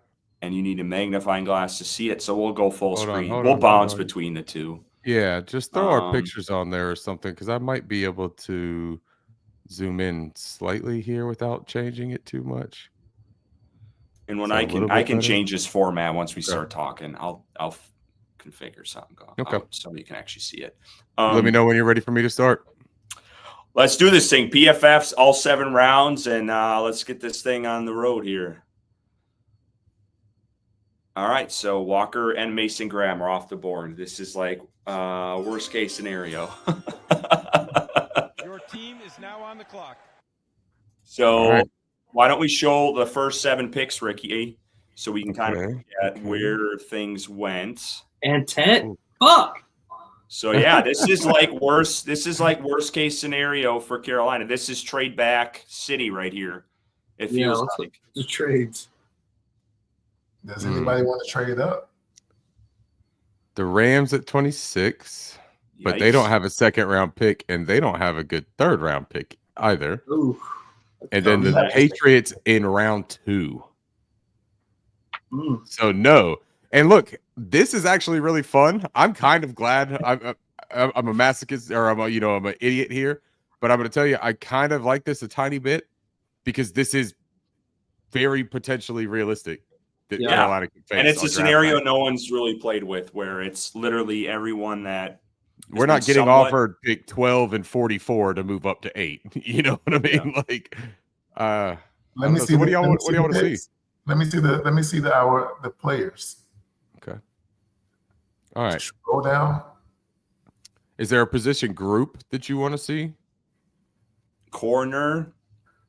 I'd like to see corner, possible. Corner and edge.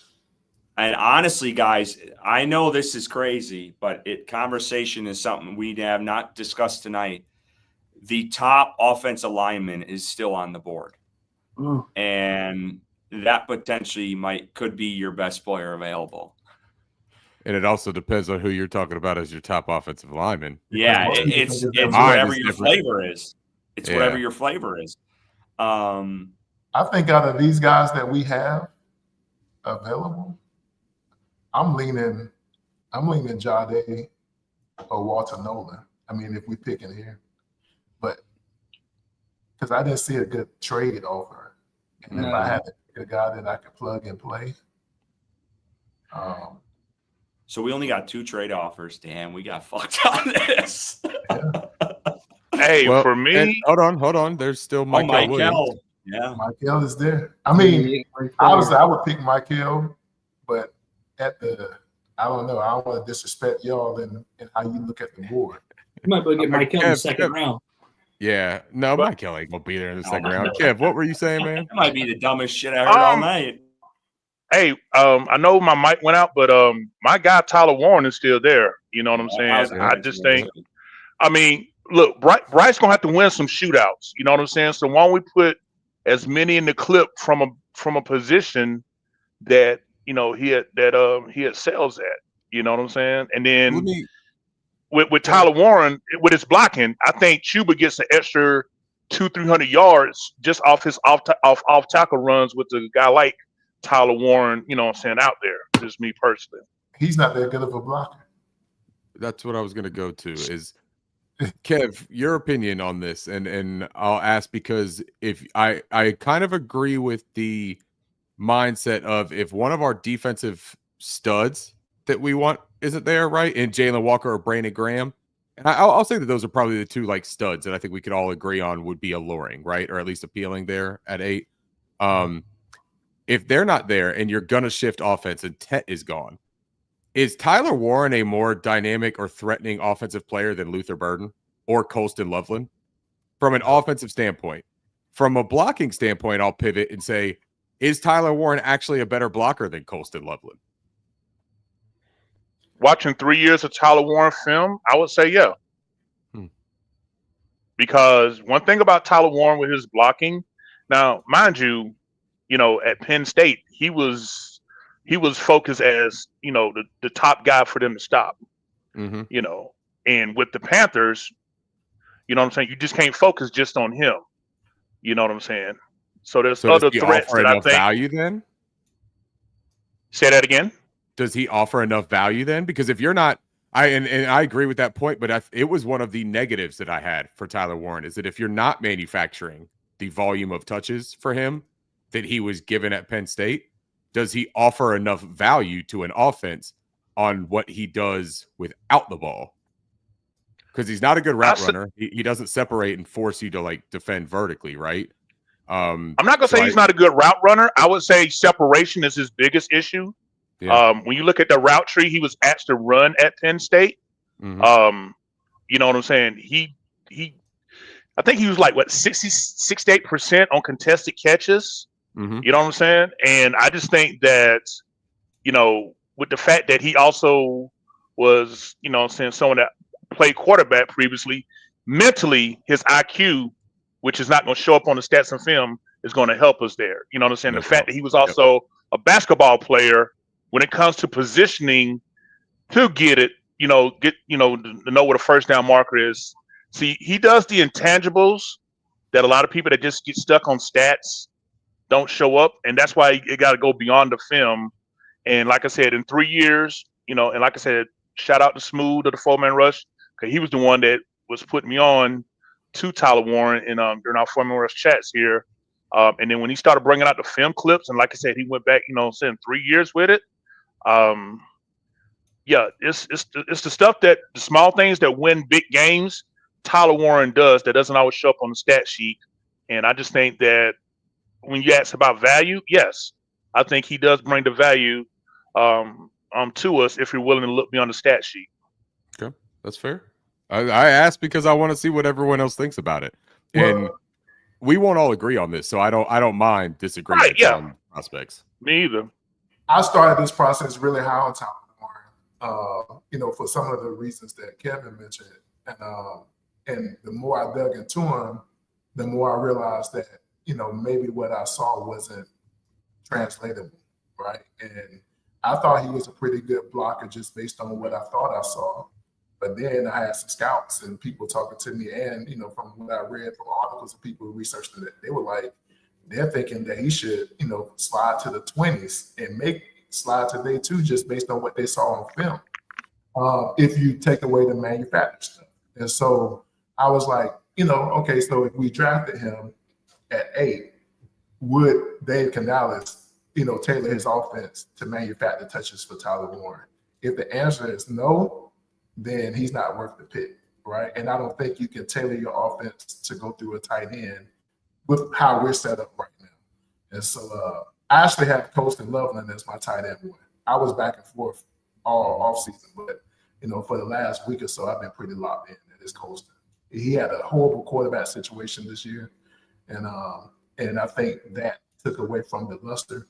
But I think if he had like just an average quarterback, passing quarterback, then I think he would be pretty consensus number 1 tight end off the board. So yeah, that's all I got. I think Dave Canales is a big tight end guy. If you go back to his original presser with the Panthers and how he brought it up back in his time with Seattle, and then even in Tampa, I mean, Canales loves his tight end, and he's spoken about it thoroughly throughout his time here, both his first year and last year. I mean, first year. I mean, last year was his first year, but yeah, I just think that we got Colin Granger. Let's all relax. I forgot about that power forward we got. Yeah, damn, never mind. My bad. Yeah, my bad. 6'9" red zone weapon. I know. I'm gonna wait. We're gonna wait until Bryson gets back before we make this pick, so we can chat a little bit here. But I will say this: the chat's saying, the Panthers. I think the Panthers would turn in the card for Michael here if there wasn't a trade back option. We're not picking. We are picking as what we would want to do tonight. So just so folks know, Michael would probably be the pick here. I do agree with Kevin. I do think there's some love there with Tyler Warren. If Carolina was interested, I do think they'd take defense over him. Personally, I do like Tyler Warren too. I think he could be your best tight end since Greg Olsen, and but he's not Greg Olsen. I agree with you. I'm a little bit higher on him than you guys as far as the tight end grouping is concerned. But I kind of side with Kevin a little bit. I think Loveland is more Greg Olsen. He is.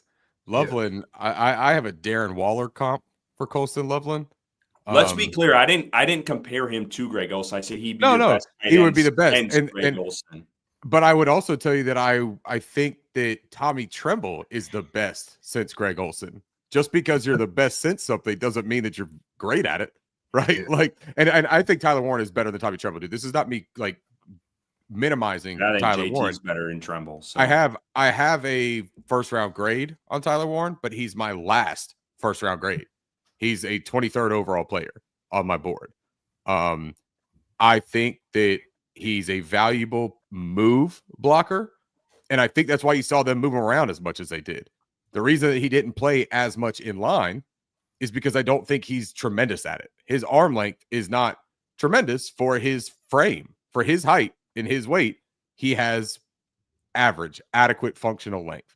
Now, I'm not getting caught up on the measurements, but when you look at an inline blocker trying to handle speed rushers, length matters to an extent. So does quick feet. He's a technically sound football player, from my opinion on him.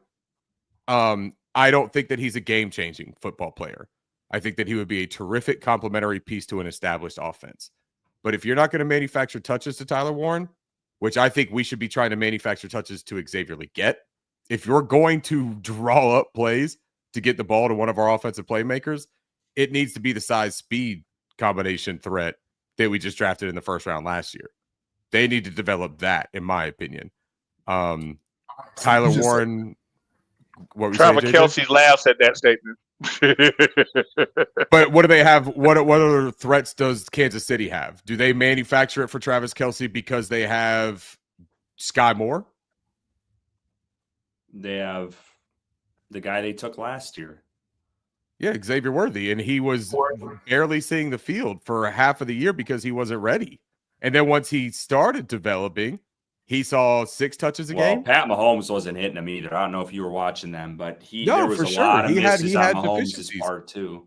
But what is the difference, too, with bringing Xavier Worthy in with Travis Kelce? Travis Kelce, is a much better receiving threat than Tyler Warren as far as like athleticism and fluidness, I think, in my opinion. Oh, yeah, definitely. But I agree with what Kevin's saying. I don't think that you can't run an offense through a tight end.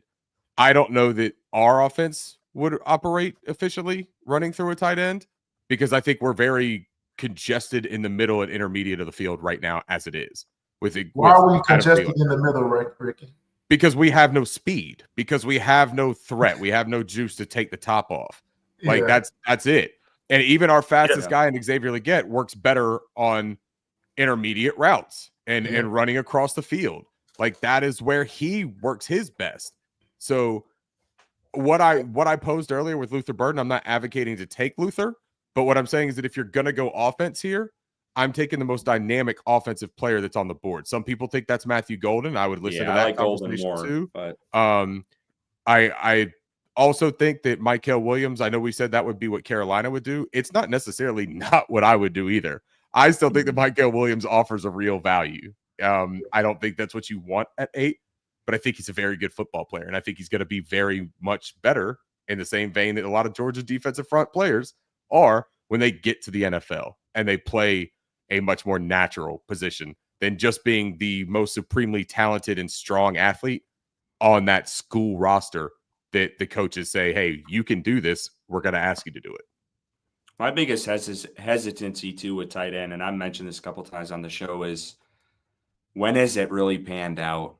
Going this high, it's just, and Carolina isn't just a tight end away from being a prolific offense. I mean, there's a lot of other pieces that this team needs. Can I ask what y'all think about Jahad Campbell? The injury concerns me. Yeah, I mean, obviously, I was high on Jahad. I think he would be the prototypical Panthers, Mike linebacker, that we have won with in the past. This injury that I just found out about, it does concern me. I don't know when he's going to be available. I saw something earlier with him running on the treadmill, right? Confirming that his shoulder's good. But I was like, I didn't see it. And we were told Jonathan Brooks was going to be ready by training camp, and that didn't happen. So I don't trust our staff, to get folks ready and to trust that when they say that they're ready, that they're actually ready. I wouldn't touch anybody with significant injury concerns. Okay. I'd like to add, I'm not surprised you guys haven't moved off the first pick. No, we were waiting on you. You're welcome. Well, I appreciate it. I really like Luther Burden a lot here. I think if Tet's off the board, he is my personal second favorite receiver in this draft. Ricky has persuaded me a little bit in regards to his abilities. I think, when you look at was this a sophomore year versus his junior year, you see a lot of lack of quarterback play into that junior year. Some injury concerns, of course, but I think he has an ability that Ricky mentioned earlier that this offense doesn't have. So he's a player I'm considering at 8. And then I think the best pass rusher in the draft is still on the board, arguably. Mike Green. You're clicking his name right now. There's obviously some off-the-field concerns that are legitimate, and I don't know if the Panthers, front office puts the black dot on him or not and takes him off the board. But I think this is a player that it's hard when you're an NFL front office that lacks in the ability to rush the quarterback, and you're looking at one of the best in the NFL draft at 8, and he's on the board, and you're weighing those off-the-field concerns versus his ability on the field to make that decision. But Mike Green is a legitimate pass rusher. I don't think anybody is denying that. There's obvious concerns off the field, like I mentioned, but he's sitting there at 8. And then Donovan Ezeraku as well, still there. Yeah, I'm shocked. You both had him as your top defensive guy for the targets for Carolina, and not one of you mentioned him yet. So what the hell's going on here, Ricky and Bryson? I would have absolutely no problem at all taking Donovan Ezeraku. The reason that I have talked about him so much for Carolina is that I think that he fits exactly what they like. I think that he's a clean character player. I think there's no question about that. He has a terrific work ethic. He has all of the physical, tangible things that you're looking for. Maybe a little bit undersized as far as like the mass on his frame. I think that he's a little bit light in the seat. But I have him comp to Nick Bonito, the pass rusher out of Oklahoma that Evero was in-house in Denver when they drafted him. I think that he makes sense as a terrific designated pass rusher initially that has the total ability to develop into a 3-down player. He's he plays with good fundamentals as a run defender, and he utilizes his length. He has great recognition. His ability to key and react is very nice from the second level when he's a little bit back behind the line. Can we go back to the board, Ricky? Yeah. Let me change it up. Sorry, I'm like switching back and forth so I can see what we're talking about. Do you want me to put Ezeraku? Do you want me to? No, I just think we need to make a pick within the next couple minutes here. I agree. I don't have a problem with Ezeraku. I'm cool with that. What do you guys think, Kevin and JJ, on Ezeraku? Just real quick, you in on this guy, or are you kind of hesitant? I'm not in on it.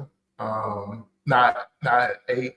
I think there's some guys that's like fringe blue chip that's on the board. Walter Nolan being one of them. You got Will Johnson still there. Right there. That I with Jahdae Barry and Walter Nolan and Will Johnson. Like for me personally, Aaron's a guy we haven't talked about yet either. It would be Jahdae. I know that they love him.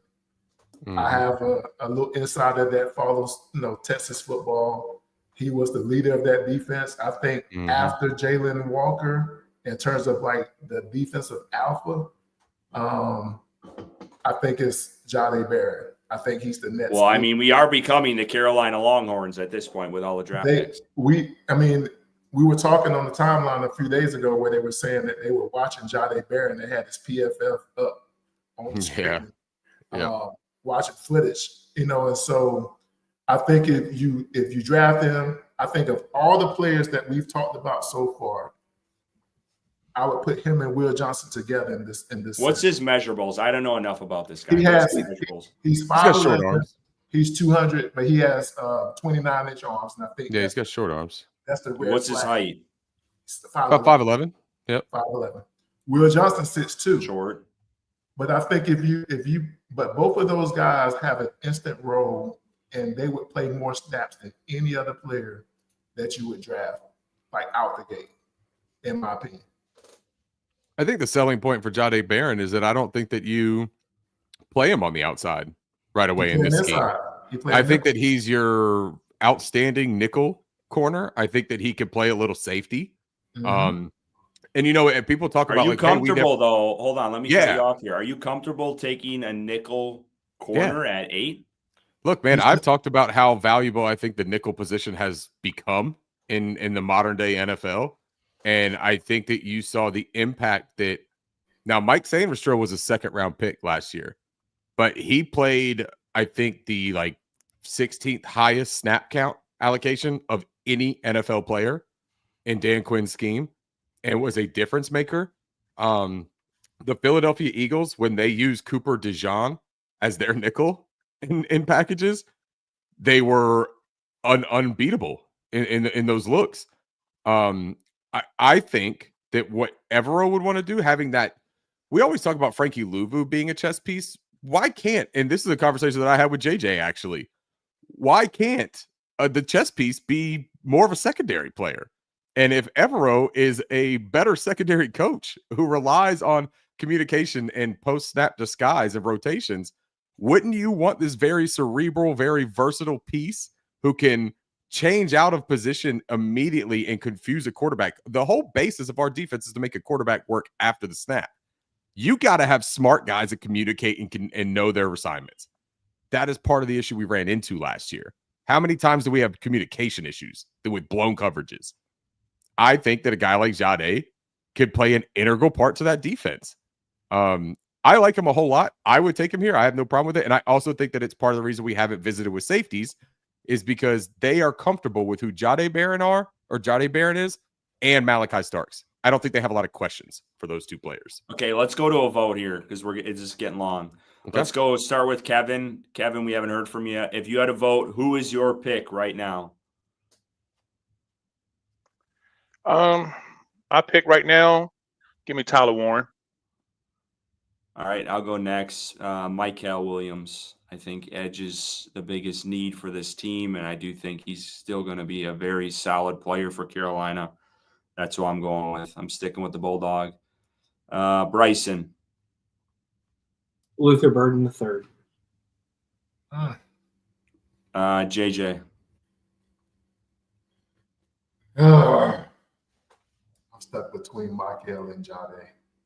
But I'm going to make this even more difficult. Jade. All right, Ricky, you're the deciding pick. Let's go. Let's go, Ricky. You know what you want to do, Ricky. You know I know what I want to do, but I just I think that we can have a better draft going the way that I can go here. I think that we can have a better overall draft. God, dude. Before you make the final pick, say your pick, and then we'll make sure we're all in. We're at least comfortable because I have an issue with a person. Yeah, you have an issue with Luther Burden. See, look, yes, this is Curtis saying he won't take Luther Burden at 8. Can I ask? Hey, let me ask Kev first. Kev, what do you think about Luther Burden?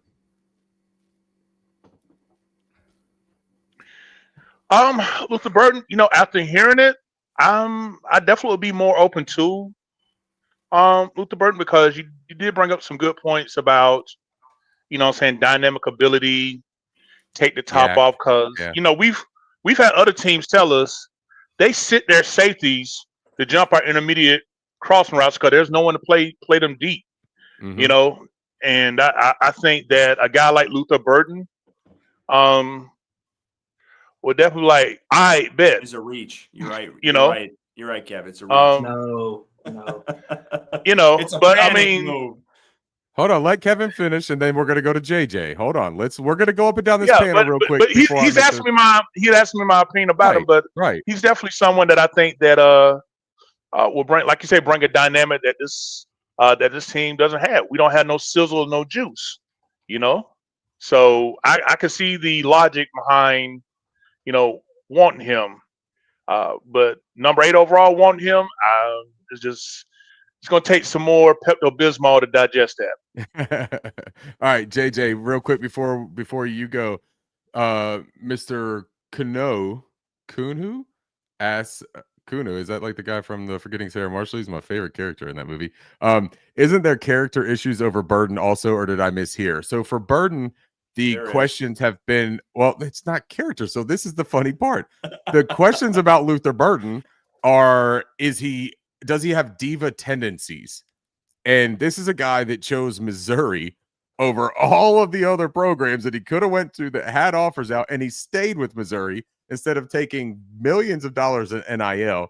And he didn't talk one bad thing about the program or Brady Cook. For crying out loud, listen to me. Brady Cook is getting talked about in draft circles, and yet he's also the downfall for Luther Burden. You think he didn't benefit from having a guy like Luther Burden on his team? I can promise you Theo Weiss isn't the reason that Brady Cook has his name on an NFL radar. And I apologize for the passion. But, JJ, what is your thoughts on Luther Burden? Hold on, though. I did see reports that there was questions about his scouts were questioning his work ethic and his discipline. So, yeah, he only shows up on game days or something like that is what they were saying. Sounds like essentially. Deontay Johnson. I'm gonna give you what I got. I'm not. This isn't JJ's opinion because I'm on the record and on Twitter saying that Luther Burden was my number one. Right, almost all offseason, my number one receiver. But somebody saw me saying that. They read my tweet and they sent me a message. On the same day, they sent the message about Isaiah Bunn. The first message was about Luther Burden. I tweeted in real time when Bunn had the issue pop up. I didn't mention who the second player who was brought to my attention was, and it was actually the first player. It was Luther Burden. This allegedly came from a college coach who, quote, called him a headache and a quitter. I won't tweet that. I'm saying it. And don't you post that. I don't want to ruin any young man's character just from my page. But that's the reason that in the recent days leading up that I've kind of just fallen off the Luther Burden train because literally within 30 minutes of him telling me about Luther Burden and Isaiah Bunn, the news broke about Bunn, right? But that was something that could be broken news-wise. The Burden situation would actually have to be experienced in the locker room during training camp. And that concerns me because of the same reasons that we brought up earlier when we talked about how they managed the room in Carolina, as it relates to diva-type wide receivers. I would love Luther Burden's talent on my team, but I do not want somebody that's classified as a headache or a quitter. They said that there's some entitlement issues because of the talent, and who knows nowadays? It may be because these guys, they still getting these NIL deals that changes people's personalities. But whatever the case is, we know that he's a baller, he's a stud. Like again, I can see him being productive in Carolina. I just don't know that I can live with making the pick at 8, given what I personally have heard about Luther Burden. I got to add something real quick. I think it's important to understand that not every single wide receiver situation where they may have an attitude or they may have this diva complex is similar to the Deontay Johnson situation. I think, would you not take George Pickens on your team right now?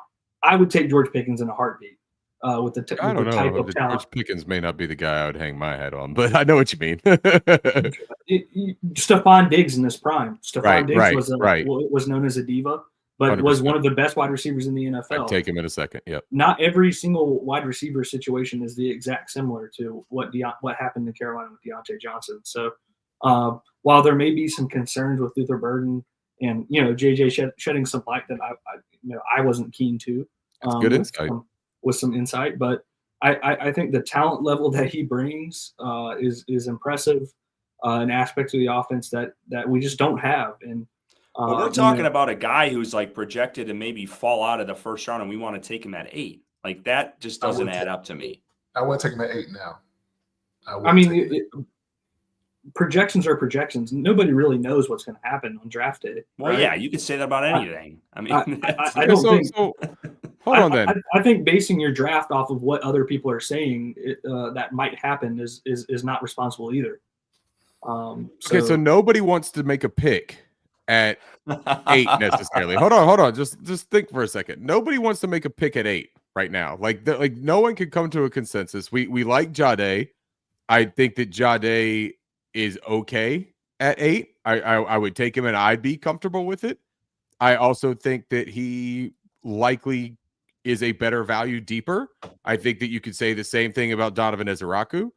The consensus on Luther Burden is that he should be picked later, and I'm okay with that, man. Like, look, I don't want to be a sole voice saying this. And Bryson, I know that you feel the same way about Luther and his talent, but I think that it's fair that if other people are more against it, to look at this. Michael, I think, has the higher ceiling of anyone right there outside of Luther Burden. I think that Michael Williams has the higher ceiling. I think that he fits their profile more. I still like him. But what is stopping us from making this trade to the Rams to go to 26, get their first round pick next year, and 90 and their third next year? Do they do that? Well, 49% chance. The only What's thing that- What was the stopping other? that? What was the other offer from 38 was New England. I'm not going to the second round. We're Yeah. either Yeah, staying that's in the first crazy. and getting 26 and a Why future is that first. even an offer? Look, you go to 26. You go to 26 here and you get a future first. At 26, you likely could still have the same conversation about Luther Burden, Bryson, if we want to. Yeah. You might make everyone else feel more comfortable about him at 26. You might have the 26 opportunity too to far draft, back. but you might have 26 the is too same far opportunity to draft Donovan Ezeraku at 26 on this Mm. draft. You might have the opportunity to draft Malachi Starks at 26 on this draft. Is forcing ourselves into a pick at 8 really better than stockpiling a first round pick next year, still a first round pick this year, and another top 100 pick? Is that really that much better? And I mean, I like Michael, so I'm not. No, sold on it. if Curtis is pulling the card not to draft Luther at 8, I'm pulling the card not to draft Mike Hill at 8 either. I am not comfortable with that whatsoever. So if we trade back to 26 and Mike Hill is still there, which according to the PFF draft board, he most definitely is going to be there. He's not going to be there. Kev would also the the other part of this though is that Kev would also be fine taking Tyler Warren here, and Curtis, you also said that you would be fine taking Tyler Warren here too. So I don't want to just dismiss what Kev originally said and what you originally agreed upon. Yeah, I mean, I'm Yeah, 'cause for open to me- a couple guys here. I am. That's what I'm saying. Like, there's a couple guys I'd be willing to take at 8. Yeah, I Kev, mean, like I Kev, said, how do you feel about Michael Williams? like I said, with Michael Williams, I think 8's slightly rich for my blood, but if they did, I wouldn't lose no sleep on it. And like I said, I know that like I said, there's issues, that people brought up about Tyler Warren.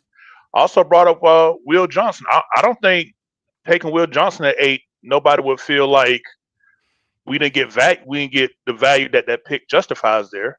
Yeah. You know what I'm saying? Like, because If we're worried, again, that's if we're the worried play. about injury, that the Will Johnson thing concerns me. If we're going to account for injury, Yeah. because those reports sound alarming to me. You're okay with it? You're comfortable with it? Yeah, I'm comfortable with it because injury is the one thing that we cannot control. JC Horn had 0 injuries in college, and look what happened when he got here. So it's just one of those things, man. Yep. I wouldn't When did he tear the I wouldn't ACL? avoid a player because of that. Do we know when did he tear? We got to make a pick though. I said at we gotta about make a pick. 150, an hour 57. We were gonna make a pick. We're 13 minutes over. I I like John A. like- Barron. You guys kind of sold me on him. I don't mind that pick. I like Ezeraku as well. I do like Michael.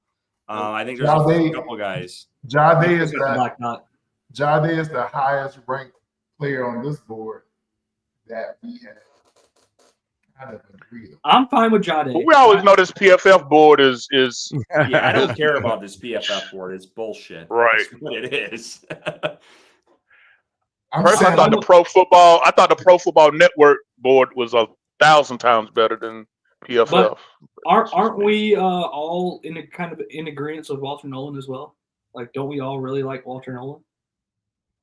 I know JJ and I do. I don't know how Yeah. the rest of y'all feel. Walter Nolan is my second ranked interior defensive lineman. I like Yeah, him. I actually think Walter Nolan, and I'm gonna say this, I've tweeted this, I think he has I won't say much, I think he has a higher ceiling than Mason Brown.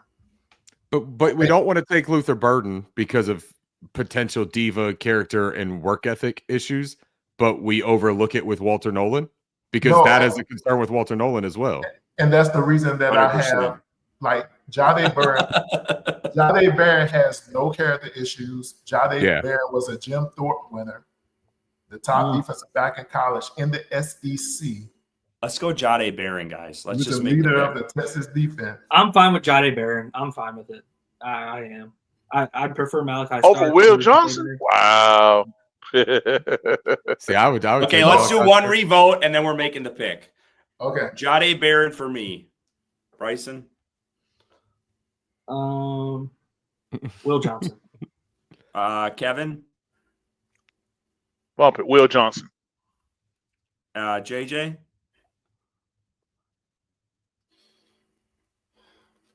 JJ, you give me one name. That's all you need to do. And then Ricky, you're deciding we're moving on. We're like half hour, 45 minutes into this. Jade. All right, Ricky, you're the decider. Oh, Ricky! Let's go, Kev. Alrighty. Let's go. Damn, Who we we fast pick? forwarded. We couldn't even trade back up into the second. Who did we pick? Fuck. We picked Will Will Johnson. Johnson. Woo! If he's healthy, Look, if he's Will Johnson healthy- is still, and that's the thing. Will Johnson is still my second ranked corner. Yeah. Jade Barron is my third ranked corner. I think that the outside corner position is such a valuable position. And look at what the Houston Texans do with Derek Stingley and Kamari Lassiter on their outside. It makes life easier for their guys inside. And I think that with Trayvon Merrick, and if you get a guy like Jonas Sanker or even Jacob Parrish later, you're cooking with some grease there in the secondary. You literally So- threw a curveball. You were talking about his injury, and then like, oh fuck it, I'm taking this. Yeah, guy. because look, if we're gonna sit here, because look, if we're gonna consider character issues or we're gonna consider all those things, but then also like kind of like not have a firm stance on it. Will Johnson has the talent. He's got the pedigree. He's got all of the ability that if we're going to push everything else kind of out of the equation a little bit to an extent, I'm going Will Johnson there. All right, He's- let's he's go to my the highest board. rated player. Let's go to the board. All right. Let's see what edge, whiteout, all those. All right, so let's go to edge because I think that if you don't go edge in the first round, you got to start really considering. And Princey's a off lot the of them are board. gone. A lot of them are Yeah. off. Braden Swinson is gone. Princely is gone. You see where they went right here, 52 and 53. Yeah, I mean, I think that this is the risk that you take. See, there's James Pierce at 43. Oh, This is that the game you play though. That there's Luther Burden who went to the Eagles. So just for shits and giggles here, guys, you know how that's going to go, right? That's an He's all gonna pro. yeah, Luther Burden's he's an all pro right there in Philadelphia, right? So he would have been at 26. He would have been. Yeah, at he'd been there 26. at 26. And Yeah. so would Walter Nolan. That's crazy. Yeah, Malachi went one pick right before. Mm. So looking at this edge room for me, there's Okay. not a guy that I particularly want to take that early. Not If right I there. was looking at it specifically from my rankings, What are our Ashton trade Gelati, options? Hey, Rick, I already know who you're going to say, and he's going to be available in the third or the fourth out of Who you Central talking about? Arkansas. Oh, Out of David Central, Walker. Mr. That's- Walker. Yeah. Yes, sir. I'm a fan of his. Dude, That's he's a the pick. terrific People like player. who, Yep. and then be like, "Yo, that dude's the shit." Tremendous football player, man. Tremendous power profile and speed. So Man, you got plays Cleveland. listen, gap integrity, man. That dude Yep. will sit in his gap, slap Yep. your mom around when she's pulling Yep. for that block, and get to the running back. Yep. I love that about him. 100%, dude. 100% agreed. Him and Ashton. So Gelati we'll are my two save them for favorites. later. Yep. That's 74 right there. But look, you've got Cleveland is offering 67, but you're only going to get 94 back for that. You could probably package 67 and 94, I would guess. 70. I'm not really trying to move that far back though, because Nah. Yeah, we got no. I was just 74 curious. Hey, can we look at wide receivers? Yes, please. It's Jalen Knowles. No, he's off the is board. on the board. Nope, he's None gone. of these Oh yes, guys. yeah, he is. Yep, he's there. Oh shit. Okay. Jalen Royals? Oh, let's go ahead and vote And- now. Jalen Royals. Can we look at safety, please? Yes, sir. Yes, sir. Okay. Kuba. Sanker. Bowman. Watts is gone. Jalen Watts Reed. gone, yeah. Watts went 41, JJ to Chicago. Oh, so Jaden Higgins went before Noel. Chicago got Trey Amos and Xavier Watts. They put a nice dent on their secondary issues. Hey, just Norman Lott. Omar Norman Lott. He's a good player. Yeah, I'm torn on him. His flashes. Sorry, I'm not looking at interior. We need his flashes are awesome. Norman Lott's flashes are incredible. I love it. And then Edgar, our good pal here, brings up a guy that I am also very high on that I think fits that they have had a 30 visit with. You talk about the physical specimen, and this was a tweet that I made months ago. It's incredible to me that we talk so much about Michael Williams and Shamar Stewart from a freak specimen type of standpoint, but Jordan Birch just gets thrown away. Now it says here he's 6'6", 295. He weighed in at 274, I believe, at the combine. A shade under 6'5", so he's about 6'5", 275 is where I would put him. Oh, he's the guy that transferred from South Carolina. From South Carolina, yes, sir. Oh, I yes, remember. he is. Yeah. Yep, long arms. I think that you look at what he offers, and he finally put it together last year a little bit more with consistency. You can see the production, 10 sacks. He was finishing plays. He also was injured early on, so he only played 10 games. Why is his run stop rate so damn low? Well, that's the Oregon defense, first of all. and what they asked him to do, he played very wide alignment because they didn't really have much pass rush at Oregon. They had Derek Harmon was their best pass rusher, and that was at their 5 tech. You know what I mean? They're like what's his was an PFF inside ranking? I don't know. What does that matter? Because we might be able to get him later. Is my point. But do you want? All right, so that's another question. Do you want this draft to have any kind of realistic element to it, where we're not going to try to wait and get the best draft, or do you want to get the best score? Because I'm cool with either way. No, I don't care about the score. I'm just saying if we can get him later, why not? What about everyone's fave Femi Oladejo? 02. Yeah, I was about to say, do you like Birch better than 02? I have him graded higher, yeah. I think that Femi is a ball of potential. I actually have Gelati grade above 02 as well, for what it's worth. We Femi's drafted Josiah Stewart. I think Femi's going to go a lot higher than folks think in this I like draft, Stewart too. I think Femi, this is a good area for Femi. I think Femi goes in this type of range, to be completely honest. Like, I know there was talk about him going to Washington at 30, 29. I think Kyle Kennard is ranked too low by PFL personally. I worry about Kyle's fit here. I think I see him more as a 4-3 end, a base end. I don't know that his lateral quickness and agility translate as well as a stand up on an in and odd front. But that's just my personal opinion. Like I don't think that he's incapable of doing it, but I don't know that it's his best fit, right? So like when I look at him and say, where does he find his most success? I think it's as an end on a even front. And when I stood beside Kennard, he didn't seem that big. They have him listed at 6'4". 6'5". And I think he measured in around that. Kennard, so my vote to move this along a little bit is we go Noel here, and then we go Femi or the other edge that Ricky was just talking about at 73. Because I think either one of those guys is going to be there at 73. Okay. Yeah, I'm with Are that. we really going to let the wide receiver Royals? Are we going to really let him go by? Seriously? Yeah. So Kev, you like Jalen Royals more than Jalen Noel? I like Kyle Williams, but I like. I'm gonna be honest. It's Noel, Ricky. We talked about this last week. It's Jalen Noel. It is not Noel. Yeah, but I'm a Christmas guy, man. If I see the word Noel in front of me, I'm gonna say Noel. I don't care, man. I'm not gonna call that to his face, but like on a podcast, I'm gonna say. What's Noel. wrong with Kyle Williams? Drops are a little bit of an issue for him. Big issue. He clap attacks the ball. Physicality completely Slap attack, disrupts I him like that. at the line of scrimmage.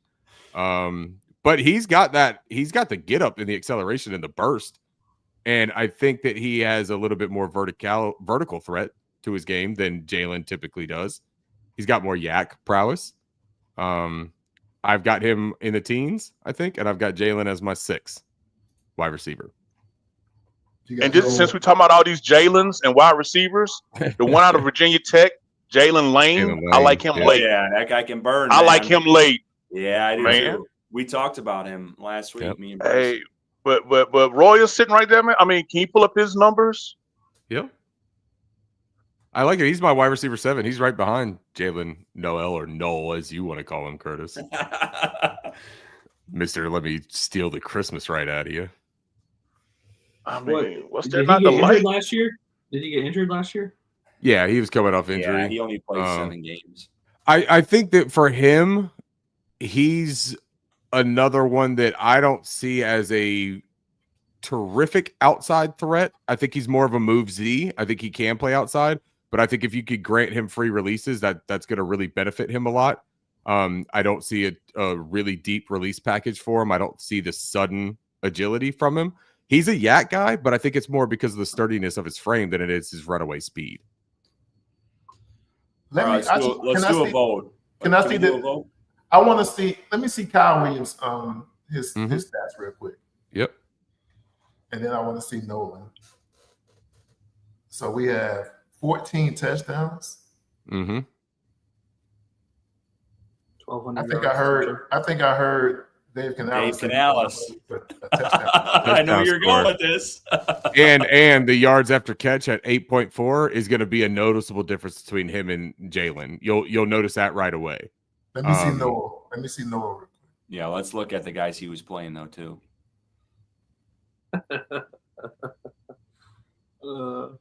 8 touchdowns. That's not bad. And he was playing with Jaden Higgins, who also was scoring double-digit touchdowns in a Iowa State offense that they didn't play a lot of vertical stuff last season. The year before, Jaden Higgins had a lot of more explosive plays. And I think that if I remember correctly, Noah actually improved his average yards per catch in this season. Yeah, he did 14.9 against 12.4. He was used a little bit more as an outside receiver at times too. Than he did in the slot, which was interesting. I think that he can profile a little bit there. I think that Jalen Noel, I really don't want to do that, but I think that Noel, he's first of all, he had the best acceleration and deceleration numbers for the Senior Bowl, which is a very telling metric on route running ability. I think that his route tree is going to get pushed in the league. More Ricky, than what what's he your was doing comp at of Noel? Do you have a comp for him? I'm curious. Yeah, I had Sterling Shepard with an extra gear. Okay. I can What's live Kyle with that. Williams? What's the comp for Kyle Williams? I don't know that I had one for Kyle Williams. Let me look at the Ted King Jr. with worse hands. No, man, he's got much better hands than that. His drop thing, it's not that he's a poor catcher, but he claps at the ball. So there's concern that he could drop the ball even more than what you saw him do at Washington State. I'm not going to go to this. Oh, you're going to hate this. You're going to hate this. For Kyle Williams, it's Deontay Johnson. Give me Kyle. Yeah, JJ likes Deontay. What about I Jack heard Beach? comps in this. I'm not saying that. I'm not saying this, but I've heard comps in Nola's. He's got some Tyler Lockett to his game. Yeah, it's not terrible, but I think that he's more physical, and I also don't think he's not there as a deep route runner right now yet. I think that he's better served in that intermediate range right away, but his All right, speed. let's do a vote, guys. Let's do a vote. Okay, do a vote. Yes. Kev, what are you saying? Yeah, Kev, let's go. Um, All right, your time's up. Your pick is skipped. All right. all right. You know what? It's like splitting hairs, but after listening to Ricky, give me Noel. My man. Because that acceleration, deceleration, that kind of did it for me. JJ?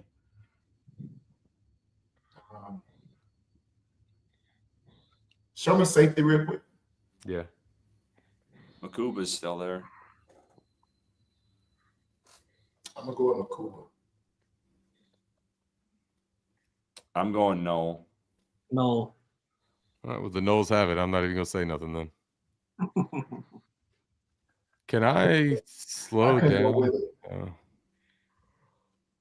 You I can was trying to see. speed. Oh, I can Speed's slow right down. there. Okay, Yeah. there we go. Because I'm I gonna don't slow that know. down just in case. We need a starting safety. Yeah, because we might be able to move up. Yeah, we got we might be able to Arsenal package. All right, so hold on.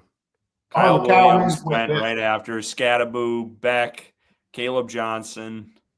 All right, so hold on. There's Jalen Milrow. Now you're sitting here at 66. I want to look at the landscape here for a second. Did Makuba go? Nope, not yet. Why can I not look at the? Man, we need a starting safety. Makuba did not go. I don't think they let you look at the. I don't know other that stuff. Makuba is going to go before we get to 74 either, though. And even if Makuba did go, Jonas Sanker is there. We also need an edge. Yeah. Yeah, that would be my thing. That I would love to double up somehow and move 111 and 140. Can I move there to get up to like? Can we do 146 if possible? Well, hold on. I want to see something. We won't get to 66 with those two. That's going to be turned down. That wasn't even what I was looking at. I was looking at, can we get back to close to where we are in this 78 range with that package? Can we pretend that we send 74 to the New York Giants for Kayvon Thibodeau? I wouldn't do that. You wouldn't? No, I don't think so. Come on. All right, well, hold on. So let's. Wait, what about? Can we send 74 and a 6-rounder next year for Travion Henderson? I'm just kidding. Is Travion there? Travion probably got picked, right?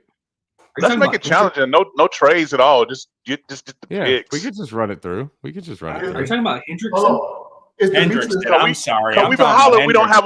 We've been hollering. We don't have enough depth. Guy. Is Demetrius Knight on the board? I think he's gone. Talking about the linebacker from South Carolina. Yeah, South Carolina. Guys, we need to go edge here. He's still there. Yeah. He's still there. He's still there? Y'all are killing me, All right. man. Like, y'all, we still got to play defense around here. Hey, they spent a shit ton of money in free agency for that reason. All right, we need to get edge here. Yeah. We're not even debating it. It's edge or nothing. With what's his name? Roseburn. Jordan Birch. Birch is still there.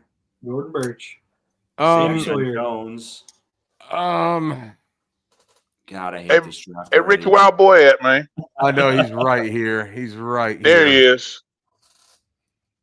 Those PFF grades go crazy. Holy Well, I mean, he shit. was also playing against me half the time. Like, You like him over Birch, Ricky? This man don't have an age. I've got him right next to him. I believe he's 24. I believe he's 24. Hold on.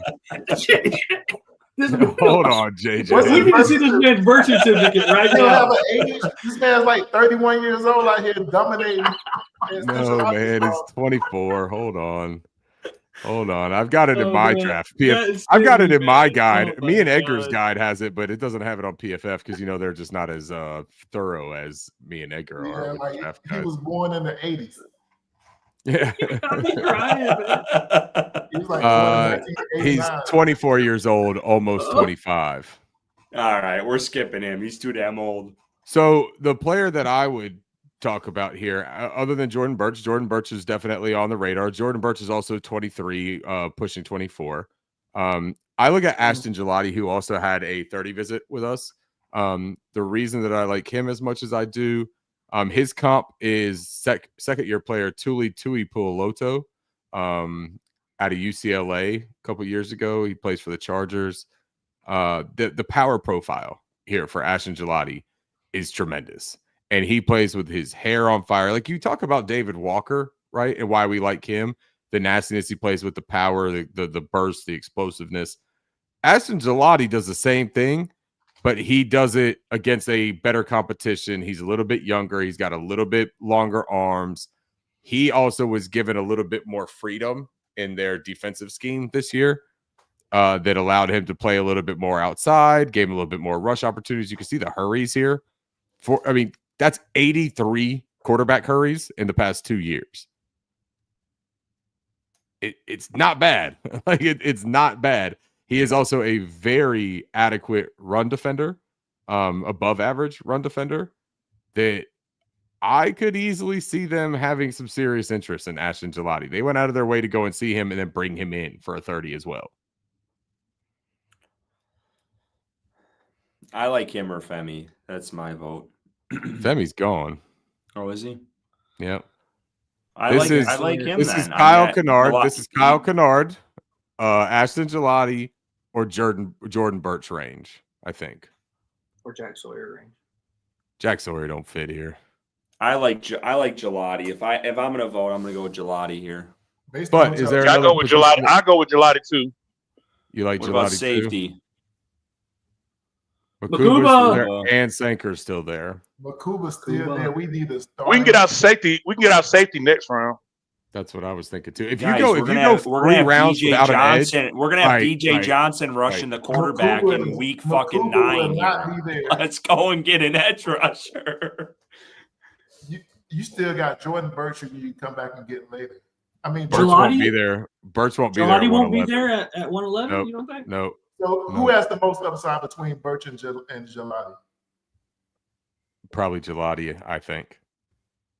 More upside than Birch? I think so, because I think that Birch is pretty close to a finished product. I think that what you saw his final season at Oregon, I think is like the crucifix. Like that's exactly where you want to see him get to. And I don't know exactly that he maintains that level in the NFL. I think that if he's close, he's a productive, valuable player. I think that Gelati has the ability to turn into a pretty dang effective pass rusher. Like I really think that Gelati, his play style, lends well to the NFL. There's a guy that we like, Jared Verse, that just plays this very powerful, dominant style where he just thinks that no one can stop him. And I think there are shades of that with Ashton Gelati. I think there's shades of it. I won't pretend to have watched Gelati in real time, but I think if you watched him, you would be really entertained, like by his fury. Yeah, I have to take your word for it. I have watched Birch. I have watched Knight. Zach Griffin with the shots fired here. Makuba, and I might walk out the room if we don't get Makuba. Zach Griffin says this is an example why the Panthers need to take edge first or second round, especially first if we stick at 50. I don't disagree. I'm still wondering how old David Walker is because he doesn't have his age listed in PFF. I think we go Gelati. That's my vote. Let's take another vote. If you pick Makuba here, he's your instant day one starter. Yep. But imagine passing up on talent because of COVID years. Y'all talking about guys' age. I mean, a lot of these guys got, extra years because of COVID, man. I mean, what the film say? Damn, what a birth certificate say. What the film say? That's how I look at it. Yeah, I'm not mad at that either. I'm not gonna penalize a player because he got COVID years added to his, his age bracket. I'm just not gonna do it. I'm just stuck on the fact that every time I saw Texas play somebody, Makuba was banging heads. He was thumping. Is Gelati starting over, Wanham or what the fuck the other Minnesota Vikings defensive lineman? I don't think that Mykel Williams starts over either of those guys. I agree. This is gonna be a rotation, right? I think Makuba starts over whoever our current safety. Damani Richardson. Yeah. I think Makuba starts. You guys, we don't address what's our next pick? 111. We don't address edge till 111. No, we got to go edge here. I'm gonna definitely side on the edge side here, and I love Andrew Makuba, and I will tell you this for the sake of transparency for JJ's argument here. I have Makuba ranked as my 40th ranked player in the class with a second round grade, and I have Gelati as my 59th ranked with the first third round grade. And So he's got the highest third round grade. If this was your big board, you would pass over that. I also have Jordan Birch ranked 53rd with a second round grade. So Jordan Birch would also give me a second round grade pick in round 3. But Makuba's So why take Gelati over Birch then? I like him better in our system, I think. I think that Birch. Our system may be gone. Yeah. Like next season. Yeah. But we can't worry about maybes when we draft him. Yeah, let's make It's it. always Let's hey. How many guys, times was it? How many times was it? Maybe he'd be hired as a head coach after 1 year when he got here. Come on, these maybes don't. Where's No, Edgar? like, What is Edgar saying every here? player's a maybe. So Edgar's you have probably to, in bed. He's like, you guys are taking too damn long. Let's do a vote. Makuba has the highest board value. Okay, so JJ's Makuba. Yeah. Bryson's Makuba. Who is? I'm Makuba. Bryson. Okay. I'm Makuba if we still could get Birch or This is Jones. flabbergasting to me right now. Birch or Jones in the later round. We screwed ourselves not taking Edge first. We I did. mean, that's our we problem. We could have picked Michael. We didn't. I'm going to Thank say God. Jordan Birch. I'm going Jordan Birch. I'm not even Oh, going to now talk you myself flipping into on me. Gelati. Nah, I'm not even going to talk about Gelati no more. I'm going straight off of my board and the rankings that I have. I love Ashton Gelati, and I have probably a personal preference for him, to be completely honest. I think that he plays the brand of football that I am more endeared to. But I put in a lot of time watching these fools play football, and Jordan Birch was a guy that I have been extremely high on from an early standpoint. And I think that he does have starter capability with incredible upside as a pass rusher, A, because of his length, A, because of his combination of physical traits and intelligence. He has a plan, man, and he's played enough football at high levels where he could put it together. So I'm going to vote Jordan Birch. That's it. All right. I'm Yeah, going to two for Makuba, vote, one for man. Birch. I almost want to flip to safety because Makuba I'm shocked he's here. He shouldn't be there. Because I like Savion Jones too. I know Ricky's not a big fan of him, but I'm gonna go Gelati. I think edge is a big need, and Ricky sold me on that guy, so I'm going Gelati. Kevin, what do you got? I go with Gelati as well. And we're tied. 2 for Gelati, 2 for Makuba. All right, chat. Chat will decide. We have either Gelati or Makuba. Whoever comments first is the pick. Gelati or Makuba. Come on. Or you can say Birch. Or It's got to be a super chat of $100. I'm just kidding. Just look at the board back. Makuba. Gelati. Nah, it was Gelati. They said Gelati. All right. They said Gelati's Gelati? the pick. Yeah, they said Gelati first. Y'all are trash. Get out of Y'all know the board. Man, y'all are crazy, man. But hold on. There goes Makuba to the look, Cowboys. Y'all played yourself. And look, JJ Liverpool right in Panthers. between. JJ right in between. Demetrius I Knight saw went. it. I saw it because y'all are trash. And 49ers got him. Y'all are trash. Oh my God. There's There Jordan goes Birch at Birch. 82. Noel Williams. That's see, a this good is- field job you did. But this is You what you sold put that man yourself up. in when you don't take an edge round one. You get in a pickle. Mm-hmm. It's Number almost 2. more than a pickle. It's a donut It's situation. a donut. It's a donut and a pickle. Yeah, You it's don't a have to go couple edge of- round one. You do not have to go edge round one. Oh, Parrish think went. the, Thank God we didn't have to take him. No, I'm just kidding. I know that's Ricky's. Everyone's gonna be upset when Jacob Parrish turns into an absolute stud of a football player. All right, so Dutchman Jonas is still Sanker is there. still on the board. Anchor would be He- who I would look at there. Yep. I Billy like Bowman Sanker a Jr., bit. one of my guys, still on the board. Let's look Tight at running end. back. Who's real tight quick. end? We haven't touched tight end or looked at tight end yet. I'm good not touching tight end. Yeah, I'm good on that too. Yeah. I'll there's mess not with any- a Thomas Fedone or Jackson Hawes down here, or even a Jalen Yeah, Hawes in Conyers. the 6th round.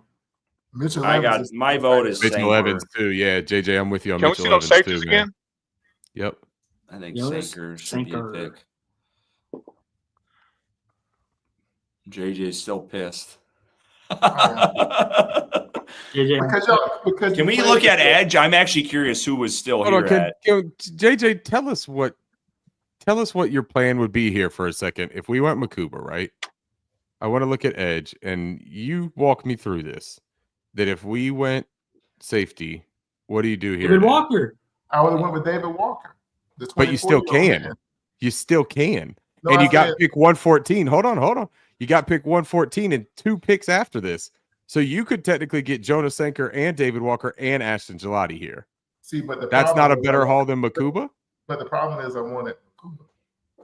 I know. I hear Yeah. you.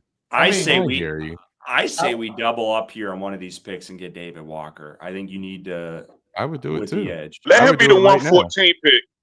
Oh, Yep, Yeah. I would go David Walker right here. And Go Sanker hope- next. yeah, because look, if Sanker goes, which I mean, Sanker's real close, man. It's going to be yeah, tough. He is close. I like Sanker, but I think y'all need to look at Jalen Reed for a minute. Craig Woodson is really interesting as well. Yeah, Jalen Reed, I think, is more of a strong safety for me. I think that he's more of an athlete than he is a safety right now. That's just my personal view of him. I think that he's, Mickens is better than both of them. and I like Mickens too. Yeah, I've got Mickens rated higher. I don't have Mickens rated higher than Jonah Sanker. Jonah Sanker is my, I think, safety 4. I listened to we roll David the dice. Jeremiah. I got no problem Roll going the with Sanker dice. here at safety because he Roll can the also dice, play go nickel. Sanker here and then Mhm. go David Walker the next pick. So let's I I look agree at with it. that. I listened to Daniel Jeremiah talk about Craig Woodson and how he thinks this guy's going a lot higher than what these draft boards are projecting. Craig Woodson is an interesting prospect at safety.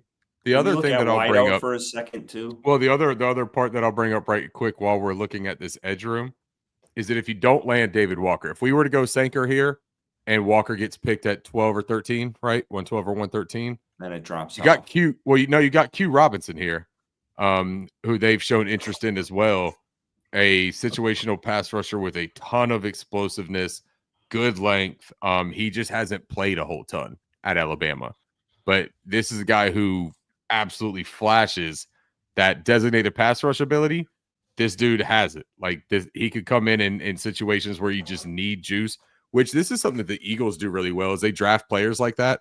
Jalix Hunt was a guy that they drafted in like the 4th or 5th round last year, and he ended up playing pivotal snaps like in the Super Bowl as a pass rusher just to generate pressure from their front without having Let's to go. add extra I think players. we go Sanker. We're still looking potentially at a starter at safety, and we're looking at a I say rotation Sanker pass Walker. rusher Sanker at then Walker, and Walker. then at the next pick. I think. AJ, that's how do you feel the way about to Jonas go. Sanker? You like RJ Mickens better, don't you? Well, He's a I mean, Clemson guy. I saw. I've seen RJ Mickens a lot more, so I can't say that he's better because I don't know Sanker with. I just know that RJ Mickens is involved. Hey, we got to keep the streak going and no Clemson players drafted. Oh yeah, Yeah, that's we been have smart for the Panthers. Yeah, that's been real smart. William All right. Good wants us to look. Hold on, just quick. He wants to look at us to look at Aaron Smith. Arian William. Smith. Aaron Smith, South Carolina State. We're From looking at what? linebacker. What He's is a he linebacker. asking us? Yeah, but why is he asking us to look at that at this pick? I don't know. I saw it in the chat. So What position does he play? Aaron Smith. Oh, you Right could here. take him in the 7th Mm-hmm. round. That's pick 230 right there. Yeah, he's That's a an undrafted free agent. I mean, that's a special teams player. But if you're going to do that, you could also go Sean Dolak down there. All right, let's take Sanker. Here we go. Put the pick in. Okay. I mean, Stutzman is there. I like Stutzman. I like Stutzman too. I think Stutzman will probably be there later, but I would go Sanker. I think you got to bring in Yeah. competition at Stand up. safety. Yeah. You Stand can't go into it blind with, and you know what? Maybe they signed Julian Can Blackman. I see Sanker's scores real quick? I mean, Yeah. I just because I don't know him. Yep.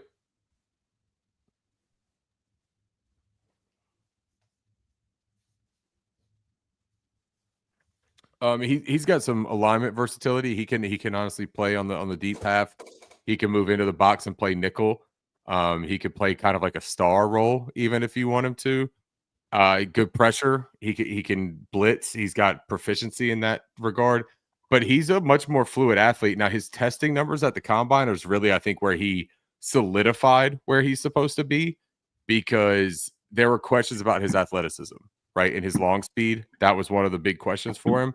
And he ran like a 4.4 at the. Yeah, he made all that disappear. He made all that go away. And honestly, though, if you watch the tape, though, you didn't have as much of a question as what people try to make it seem. But he's got a very filled out frame, 6'1", 210, and he looks almost bigger than that, the way that he plays. So I think people just saw his physical stature and assumed that he was slow. But he's not slow. And he plays with really good recognition and instincts that I think is going to be extremely important to Evero. The fact that he can play both safeties and play the nickel, I like that. Edgar I like Ozzy's off the board, by the way. But yeah, and Merrick has that same flexibility. I kind of like that interchange. Have we looked at linemen at all, just to peek at it, just quick? And then he looks at offensive linemen.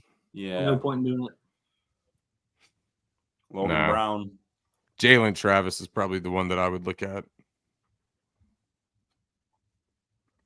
I would look at the one out of Miami if we go tackle later on. Who, Jalen Rivers? Yes. I think he's going to end up kicking inside the guard, if I had to guess. I mean, he's got the versatility, but if we're looking at possibly someone if we're looking at someone to groom in case we move on from Moton, he would be the one for me. Man, go ahead and pick Stanker so we can get us a potential safety. But now that we've passed by a surefire safety. Yeah, I think we need to go Sanker. Let's make the pick. All right. Then David Walker. Come on. Sanker and Walker. We can speed this up. There you go. Walker's right there. Let's go Walker. Double up. Everybody like David Walker? Yep. Yep. 38-year-old. I like Stutzman too. The man's got a 401k. Danny Stutzman. Yeah. I like Stutzman too. I do too. Yeah. I do too. What? Just for shits and gigs, real quick before we move off. We're at 140 though. He might be there. I would also. Well, I like Jack Kaiser. Later. Look at that run defense grade. I like Kaiser too. I just think that if we had to go later for a linebacker, I kind of lean towards Smile London. I like me. Oh, that's my guy. I love Smile. I like Smile and I like Cody Simon if we want to wait. Me too. You're looking at it the way I look at it, JJ. Give me that athletic archetype that can also blitz and create some pressure from that alignment. And Smile is also probably one of the best coverage linebackers in the entire draft. Definitely. You talk about fluid and mirroring ability and able to carry a receiver or a tight end. He could do it, man. Yeah. All right, so we like David Walker though. That's what everyone is in agreement here. Yeah. Okay. I think David Walker's the pick here. Let's do that. Let's bring some juice. Let's bring some power and some nastiness off of that edge, man. Like that mentality is something that we don't have right now. And now we're waiting for 140. And like I said, with Walker, you don't have to worry about him getting blown off his 7 or 9 gap either. He will sit right there and wait on the run. Well, and he's likely going to play a lot of pass rush snaps early on, right? Like they're not going to put him out there on early downs, especially not when they have Wanham, when they just signed Pat Jones. Jadeveon Clowney is still, in service. Like I just don't think that they're going to put him in that position. Oh man! And just for future note, I think Pat Jones gonna be one of our surprise. Let's look at running back here. I hope you're right, Kev. I hate that we lost on Rashard Smith like one pick ahead of us. Rashard, the problem is I don't think that he fits at all what they want to do. Like he doesn't meet any of the physical preferences and thresholds that they've done. I mean, doesn't fit it like even remotely, man. Maybe they step out of their box and do something new. But when you're looking at it and again, I know this is like what we would do, so it's a little bit different, right? But if we were trying to look at it from any element of like a predictive stance, I think Brashard's a tough sell. Who did we take? Hunter, I do like too. If we go running back, I like Sanders out of South Carolina. Who did we take at 114? We took David Walker. Okay, I didn't miss anything. All right, just making sure. So offensive tackle here, if we wanted to look at that, Chase Lunt is a very good mover for tackle. He's light framed. You don't like Logan Brown? I like Logan Brown fine. Yeah, I do.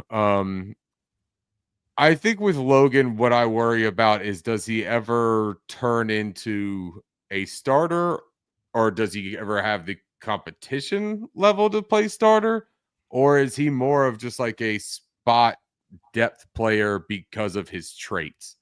He's not. I mean, he's not a finished product, and he's 24 years old, and he's got some refinement to do. That always That's gives me a fair. little bit of pause for older players when Yeah. they have a lot of development left in their game. What about Emory Jones Jr. from LSU? I would guess he moves inside. He played guard this last season, and I thought that he played better for most of it, or he played Okay. right tackle. But I thought that he looked better when he had inside protection. I think that he's a guy, or actually that's Miles Frazier. I'm getting the two mixed up. Miles I was gonna say, Frazier you can't was do the much right better tackle. than Robert Hunt Yeah. on the inside of you. No, Miles Frazier was their right tackle. I get the LSU guys. Miles Frazier was their right tackle that kicked inside, and he looked like a completely different player. I think he may see himself go round 3 or round 4, where he might have been undrafted prior. Emory Jones, I mean, he's got physical traits. I don't know, man. He struggles with speed. Speed is always a little bit of an issue for him. What about wide receiver? Quickly, I just want to see if that Lane guy is still available. This burner. He is. Yep. Isaiah Bond has Isaiah evolved. Bond is still there too. Holy shit! We got Pat Jalen Bryant's Hill. interesting. Man, I drafted Jalen Lane is a burner. And he's that deep threat that we've been talking about. He's gonna push the top. He's gonna get that safety out the box. I'm telling you. JJ, what were you just saying? JJ, you hate this draft, don't you? JJ was talking about Riley Leonard. It's so underwhelming to me. JJ was looking at Riley Leonard. Hey, look, we do need to get a young former Duke quarterback. to develop. We do need one to develop. No, we don't. Bryce is here for 15 more years. We're good. Here's a fan favorite. Deion Walker is a good one. Everyone loves Deion yeah, we Walker. looked at interior D line. We haven't even touched that yet. I don't like him that much. My Nope, me goodness, neither. guys. I do like That's your zero tech though. I don't think he's got the, for lack of a better word, I don't think he's got the ass to play zero tech in the NFL, man. He's light. That dude is Who, all Walker? upper half. Yeah, dude, he is upper half. He's 345. How much ass you want? 332 of it is up top. That dude's got What? twigs underneath him, man. Like he looks like a couple of marshmallows with pretzel sticks underneath him, man. No, but it shows up though, Kev. Like he gets overpowered by smaller dudes. Like and Oh, See okay. interior D line. he's got great length, but his power is his functional strength is a serious problem for me. Okay. What are we looking for? Interior D line. I'm just curious because we have not even looked at that yet. I like Ty Hamilton, but I don't know if we need to get him here. Mm-hmm. Jared Harrison Hunt also is appealing. You spell Hunt with an EM out. Oh God, we're gonna have such an awful draft. Oh, this draft is horrible. Can we look at the running backs? Was Shield Tootin. I blame Ricky. It's all his fault. How the hell is this my fault? It is Ricky's fault though. How is it my fault? Yes. I would have What traded did I back to do? 26. I would have traded back to 26. I would have traded back. We're to taking 26 pick too. 8, who's coming off of an ACL tear. Woo! I would have taken. Y'all are I would nutty. have taken the trade to 26. I would have got myself a first round pick. I would have drafted Luther Burden at 26, Mhm. or I would have drafted Nick Scorton at 26, and I'd have been A-OK sleeping at night. But y'all made me choose between Will Johnson and Jahdae Barron. So you know what? I picked the better player. After you just told the world about how his he has like knee. I don't like his knee, JJ. I don't like Exactly. it. And then you sold us on Ashton Gillette just to like renege on Go it Jordan Birch. and go with Jordan Birch, and then you went with Ashton Gillette anyway. You're I a had no goddamn choice. If con man. I had no choice. If I went Jordan Birch, I was outvoted. And then I David went Walker Birch doesn't even have his age known to the public. This man might be 40 years old. That we Look, just drafted. because he's 37, I'm 37. We have plenty of years left, okay? All right, let's look at running back for a second. I don't know if you guys talked about that while I was gone. Were you gone? I thought you just were there the whole time. No, I went to the bathroom quickly. Oh, I'm not looking at the computer screen. I'm just sitting here looking at this. Hunter, have we talked about Hunter at all at this spot? Yeah, I like Jarquez. Yeah, he's good. Yep, I like Jarquez. Yeah, he runs hard. He fits that prototype. Yep. If He's got Ricky burst. If he's got accurate speed. about He's what very they want to elusive too. Yep. Yeah. I think he That's led my the vote. SEC My vote would and- be Hunter. Damn, Yeah, that I would sounds go like with the Hunter. pick, guys. Send So, it. so we like Can we Jarquez check Hunter? out the running back from South Carolina? Raheem Sanders. Yes, sir. I think he'll be there later if you want to wait. Mm-hmm. But I could see them having interest in him too. He seems like a guy that's up their alley. What's the tight ends look like? Because we haven't done anything with tight ends. I don't think we need to. Pickens.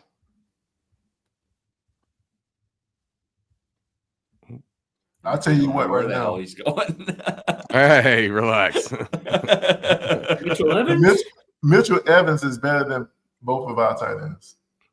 I ain't touching another Notre Dame tight end. Well, you picked one that was an H back and tried to make him tight end. Towards NCL.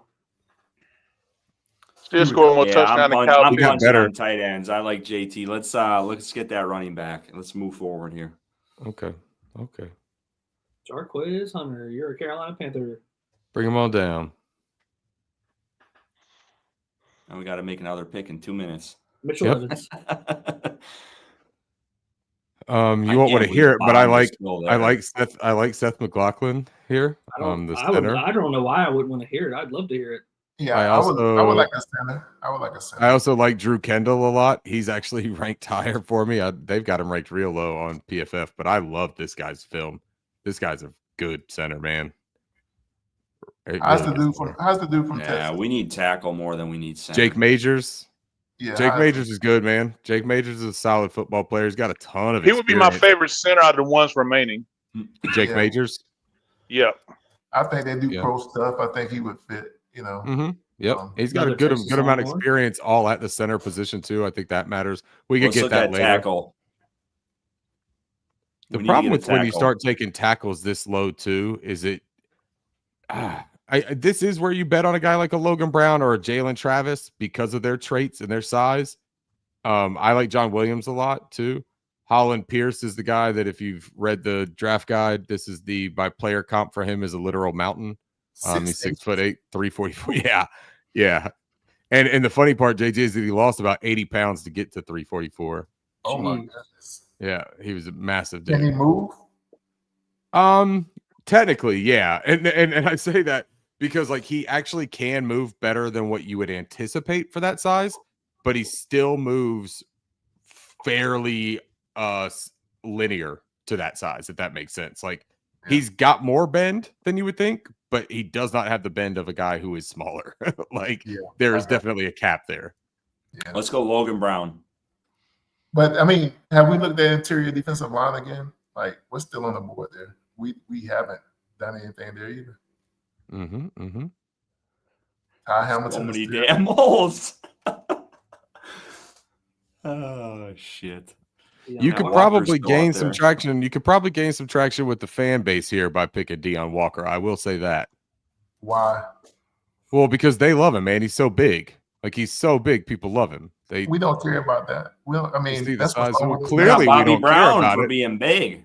We clearly- if he we being clearly- big and getting pushed off because he got olive oil legs, I don't want him. Okay, good. He's not as good. Now, when I vote for Deion Walker this next time after selling you on not taking Deion Walker, y'all don't look at me crazy again. I don't know if that's the best. Like, let's look at. Do we I have like Logan Brown. I like what Logan kind of Brown. corners on the board? Have we looked at corner? We took I mean, corner besides number one. early on. I mean, I guess we got Wheels on. Yeah. You got Quincy Riley. Could I think potentially be a he's- guy that they like that could maybe play the nickel. I think he's like 5'11", 5'11 and a half, I think is what he measured in at. Yeah. They like him. Well, he don't Pretty like good at tackling. zone. He does not like tackling. Well, he probably won't fit then. It's not. Yeah. We play tackle football in Carolina. So What quarterbacks on the board right now? What kind of quarterbacks we got? No, We're not are even you entertaining trying- your thought. wrong, JJ. Bad. There you go, Brady Cook. Nah, Nah, He's y'all the guy that made that bum Luther Burden look good. That's a dog right there. That's a dog right there. He stuck through it with that diva wide receiver. Carolina interviewed him. We asked, what was that? Because they wanted to find out about Luther Burden, the only NFL player on that team. Or maybe they were talking about Armand Membu, who they're going to take at 8. Ooh. That's really going to make y'all upset when Armand Membu is the pick at 8. Not me. I wouldn't be I mad. think I got a sneaky suspicion that I'm just messing with y'all. I was thinking Is Minbu a left tackle or a right tackle? He's right tackle. Oh yeah, I'd be mad about that. Hey, go back to safety real quick. Just I need to see something. Kurt Woodson. Okay, he's gone. Who are you looking for? Hey, you know who's a baller that they're not talking about is Dan Jackson. Oh no, Dan was still there. Yeah, Dan is still there, but I would say he's a baller, but nobody's talking about him. I think he's You're all about those Georgia guys, JJ. No, I'm just saying. Like, I think he's a good football player. I don't know if he's like a starter, but I think somebody's gonna like pick him up and he's gonna be all right. You know, I think it'd be nice on special Let's go teams. tackle here. We need someone to fill that right tackle spot. You don't have to force a tackle though. I think if you're just gonna force something, you force like a center or a guard. Like this late, you're not gonna get a whole lot of reps from a tackle. Right. Yeah, but they're going to sit behind Moten. I mean, they're not starting this year. Like, why is that an issue? Jalen Travis is a guy that I think is going to end up going higher develop. because of his size. I think that Jalen Travis, who has played left and right tackle, as you see, he got his first year starting really at left tackle and looked pretty adequate doing it at 6'7", 340. Super long arms. I think that physical profile is something that would appeal to them.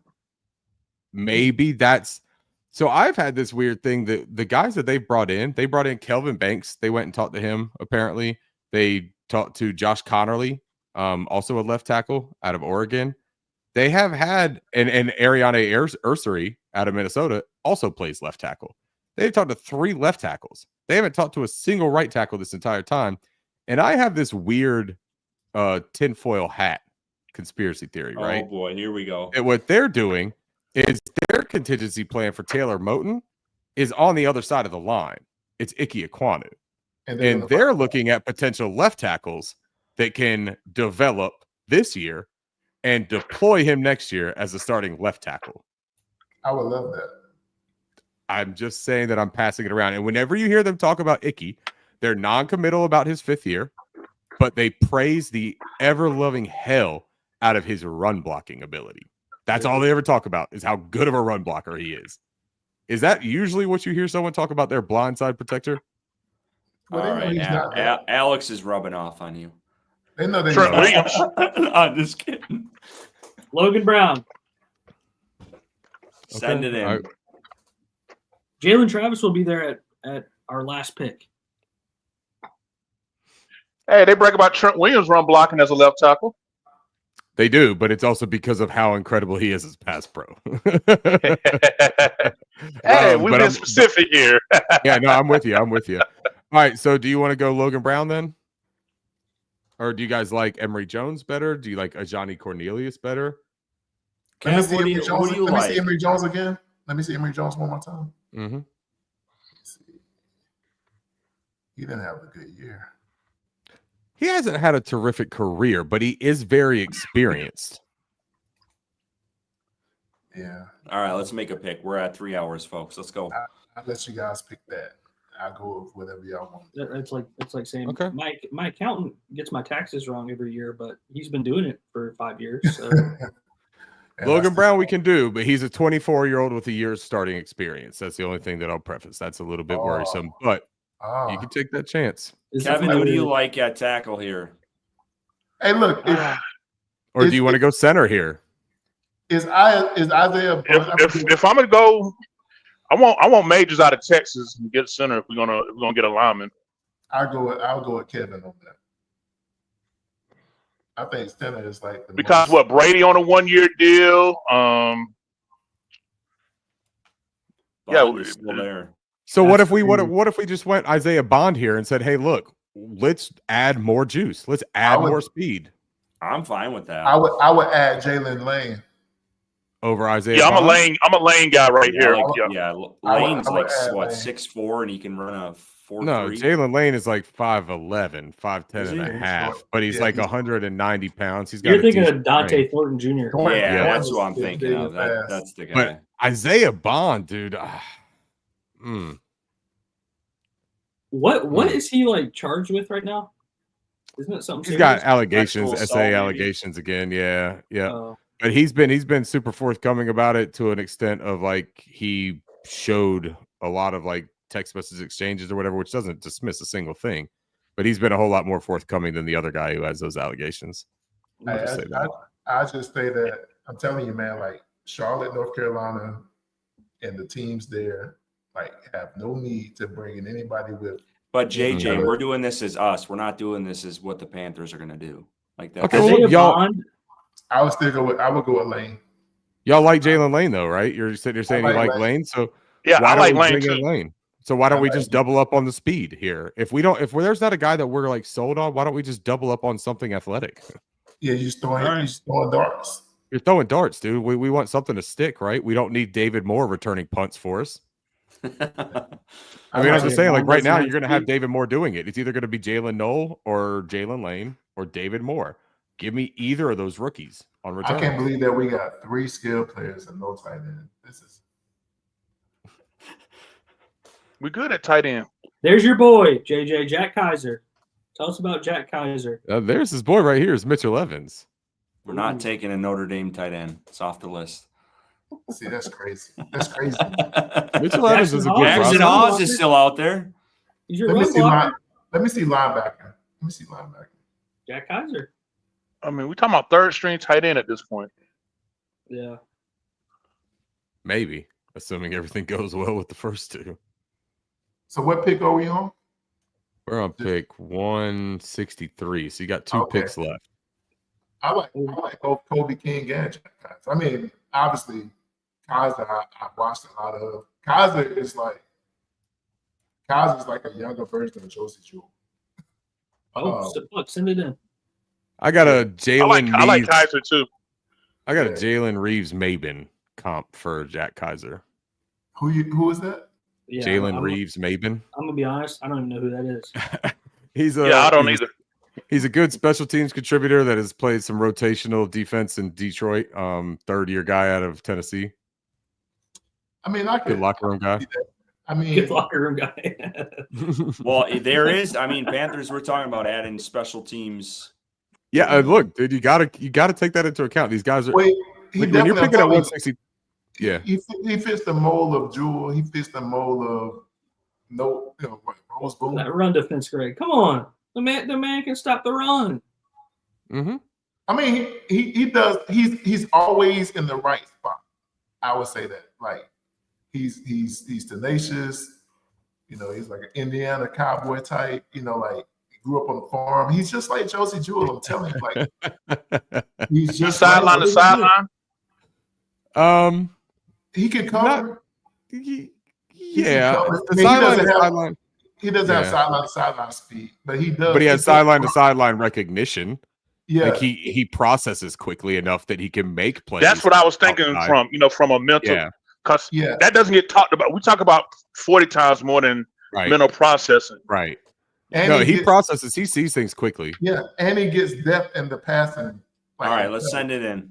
Yeah, hold on. I was sitting here earlier. Jada Nicole said this, and I wanted to make sure we brought this up because someone kept saying that he's coming off an ACL. Will Johnson didn't tear an ACL. That's not the injury that he has. He has some sort of knee, like a degenerative knee concern. Yeah, and I don't know what his knee issue was. I just knew that he wasn't playing. Well, he had like a shoulder. He had like a shoulder early in the year. It wasn't even a knee, I don't think, that had him missing a lot of time. Yeah, I just know that Will Johnson. Like He's got a before I heard turf toe anything about injury. injuries, like Yeah, he it's was- turf toe. injury. There it is. There's And then Jada. he had a hamstring that took him out of his pro day. is a Right. hamstring. But Okay. the concern toe. is that they're saying that there is something with his knee that they're on the medical checkout.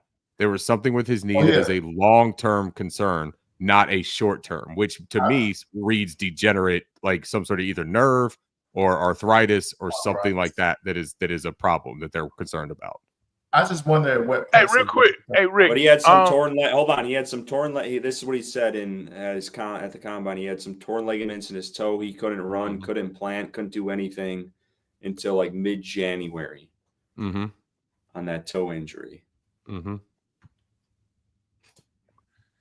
Hey, Rick, my question was because that was my boy, and I was pissed that we passed him 4 years ago. What was the big health scare about Trey Smith that dropped him all the way to the 6 that everybody Blood clots. said it was a blood clots? Yeah. And we haven't heard not one thing about that since, right? Yep. And then he's all pro and got a big lucrative deal. So that's fair. why I mean, the biggest fear is obviously the Jonathan Brooks thing. Like Carolina gambled on that, and it kicked them in the ass. Like that was a shit pick right now that has not contributed to this team. So there's that fear of going at 8 with a guy that could be a question mark going in the season. Sure. Like that's that. No, you can't it's knock totally people fair for feeling that way. It's totally fair. I just think that we might have gotten a little bit overzealous with ourselves when we started criticizing that first pick at 8. When we started saying that like we did like a bad thing at 8. Will Johnson is one of like 5 potential blue chip players in this class. He is. And you got him at 8. He is. And like, so I don't want to feel bad about that pick necessarily. I think, and then when you get Jalen Noel, that's a player that everyone seemed to like a lot. And I get why we liked him a lot, but you pay that price of having to take that edge rusher in the 3rd. Like that's just the natural order of how this would go. If you end up there, you're going to end up in that situation.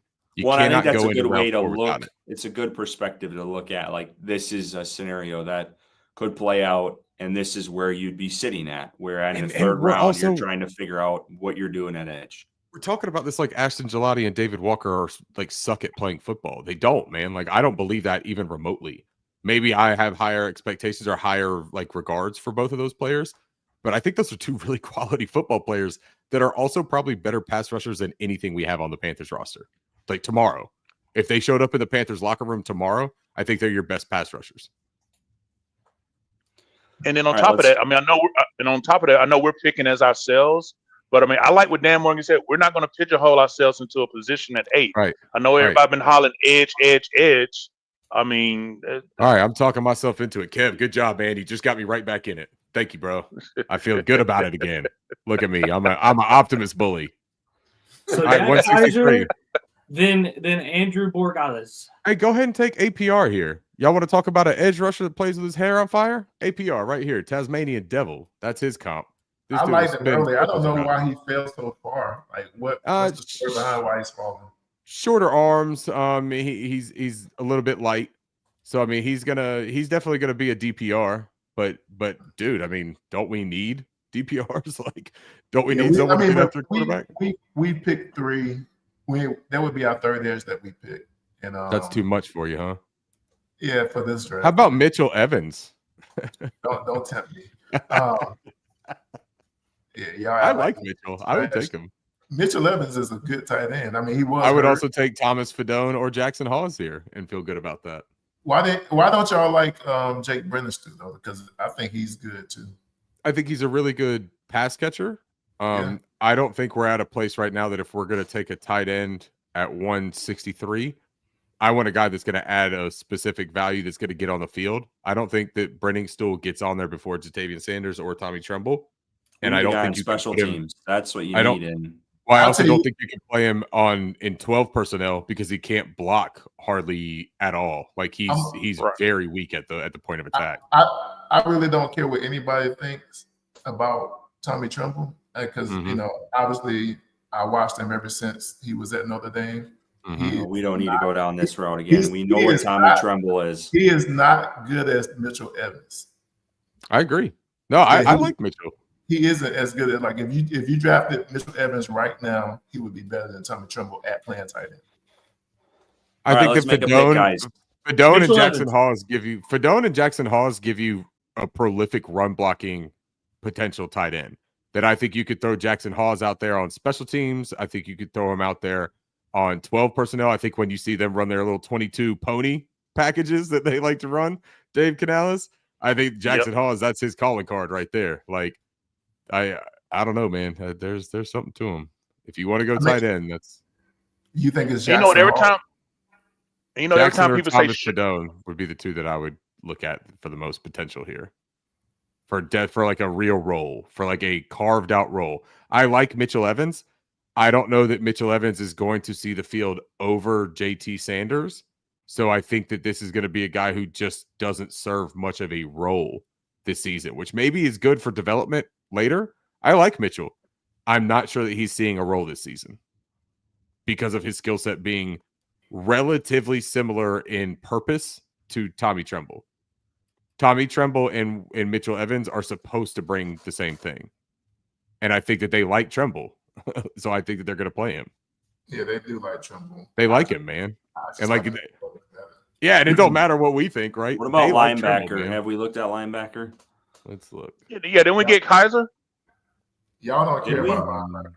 No, I don't think we got Kaiser. I tried to draft Jahad Campbell at 8. so don't Kaiser's tell me I still don't there. care Why about don't we go linebacker here? Yeah, I'd like Kaiser. Well, look at Kobe King. Cody Simon. I mean, Cody Simon can be guy later, but I like Kobe King in the run game. I don't know how he graded out. It looks like he graded out pretty well, but Look like he decent in coverage too. yeah, like I like Kobe King, man. Like I think he's a stud.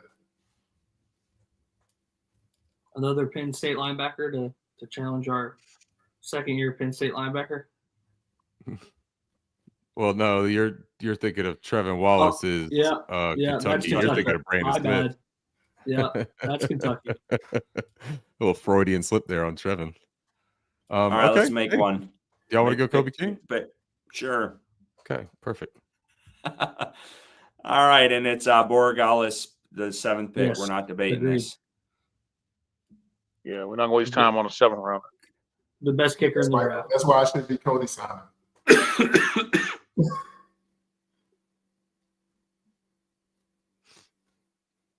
Or what you haven't done yet is draft Jake Majors, Oh, I thought he was and gone. now you won't be able to. You Is Cooper snooze, you Mays? lose. Is Cooper Mays kin to Cade Mays? Yeah, he is. That's his brother. That's his brother, right? Oh. Eli Can't do it. Cox is a guy that could serve as a developmental center. He's going to remind a lot of people of Bo Limmer last year. We don't have to go kicker. I'm fine with. No, I want kicker. Yeah, let's get kicker. You can. Hey do Ricky, that. you know. Hey Rick, What Hey, about Rick. Curtis Rorick Yeah. from Indiana, the QB? What are you talking about, Kev? Let me see the quarterback. hey, did you get a chance to scout my boy from North Carolina? I know he's short as an offensive lineman, but as far as technique and move people off the line, Willie Lampkin. Willie Lumpkin, yes. Yeah. I got him as a center. I'm Granberg, taking- stud, Florida. He's I'm taking- he's I'm taking- 5'10". I'm taking Brady Cook right here. Stop. I know. No. You can get Brady Cook undrafted. We ain't getting the kicker while we playing around with this pick. You can Hey, get DJU. A little love from Keaton here. I love that I made a 2.5-hour drive and got to listen to y'all the entire time. Made the drive go so much quicker. I would also look at Jalen Conyers here. I don't know. I'm probably dating myself here, but JJ, hopefully you'll at least be able to stand with me on this. It reminds me of Charles Clay. Do you remember him? Oh, yeah, Tight from end? Miami. From Miami. Yeah. Charles Clay. I remember that guy. Yeah. Is Mama call him Clay? I'm gonna call him Clay. Actually, no, wait, that's the wrong comp, man. What about going to what about looking at that guy from tight end University, Luke Leachy? Luke Lachey? Luke Leachy. Let's look at Luke Leachy here. All right, look, this is the pick 230. Y'all just tell me what button to Hey, hit. we got a Kicker. Broncos fan. Hey, Loving what's the show. the deal with Cheers from pre-scoring? Broncos country. What's the deal with pre-scoring? With what? From Ole Miss. I think his name is pre-scoring. Ah, Man, he's like got a really interesting profile, but Yeah. I didn't watch enough on him. 6'6", 255. I mean, like he's got a great build, but I didn't watch enough on him, man, because I didn't watch any outside of Trey Harris. I didn't watch a ton of Ole Miss offense, man. I ain't Like, touching just Ole Miss offense. He's off the Pick board. him. Well, I just Let's there go just kicker. wasn't much to watch. Pick him. Y'all don't want to pick Mitchell Evans, so pick him. So, Tight end. Well, if you're worried about David Walker's age, this guy is like his grandfather. Like he's the one that taught him how to whittle wood on the front. Gaston. What happened with Gaston? Oronde Gadsden. Yeah, look, he's a little matchup nightmare. I like Oronde Gadsden. That's Ricky's guy. Yeah, let's do that. I like Gadsden. I think he's fun. Gadsden. Okay, let's do Gadsden. All right, we're gonna get about a G grade. Is G possible? Oh, it's bad C plus. Y'all suck. Yeah, y'all are terrible. Y'all are terrible, man. Yeah, Ricky, what the hell? Yeah. You guys want to lay that at my feet? I wanted to draft either Jahad Campbell or trade back for Luther Burden in the first round. I told you that if we drafted Luther Burden, I could make a better draft. Did I not say that? Did I say that from the beginning? That if I draft the person I want to draft, I can make a much better draft than the route y'all are going to make me go. All right, look, hey, let's just restart. Let's restart. We'll go back to pick 8 right now. You'd have a B plus. If you'd drafted Makuba at 74, you'd have a B plus. Oh, yeah, for sure. Hey, we tried to tell him, JJ. We tried. If I'd have traded and gotten a first round pick and drafted Luther Burden at 26, I'd have got an A plus. Ricky, can you send me that, please? If you really want it. Yeah. Well, it's really not that bad of a draft, though. We'll throw it at Edgar's feet. It's all Edgar's fault. It's not a bad draft, dude. It's not a bad draft. I hope honestly Thursday night goes better than Tuesday night. Me too. Whoa, we're getting some heat here from the Black Panther. Yeah, like every other draft we had. They're telling us that we should have drafted Jack over Jalen Noel. No way. No way. We should have drafted who? Jack Beach. Jack Besh? You want to draft Jack Besh? That's what PFF was telling us to do over Jalen Noel. That's a bad idea. Yeah. They obviously don't take into account what we have on our roster because we have like 3 Jack Beshes hanging around in the wide receiver room right now.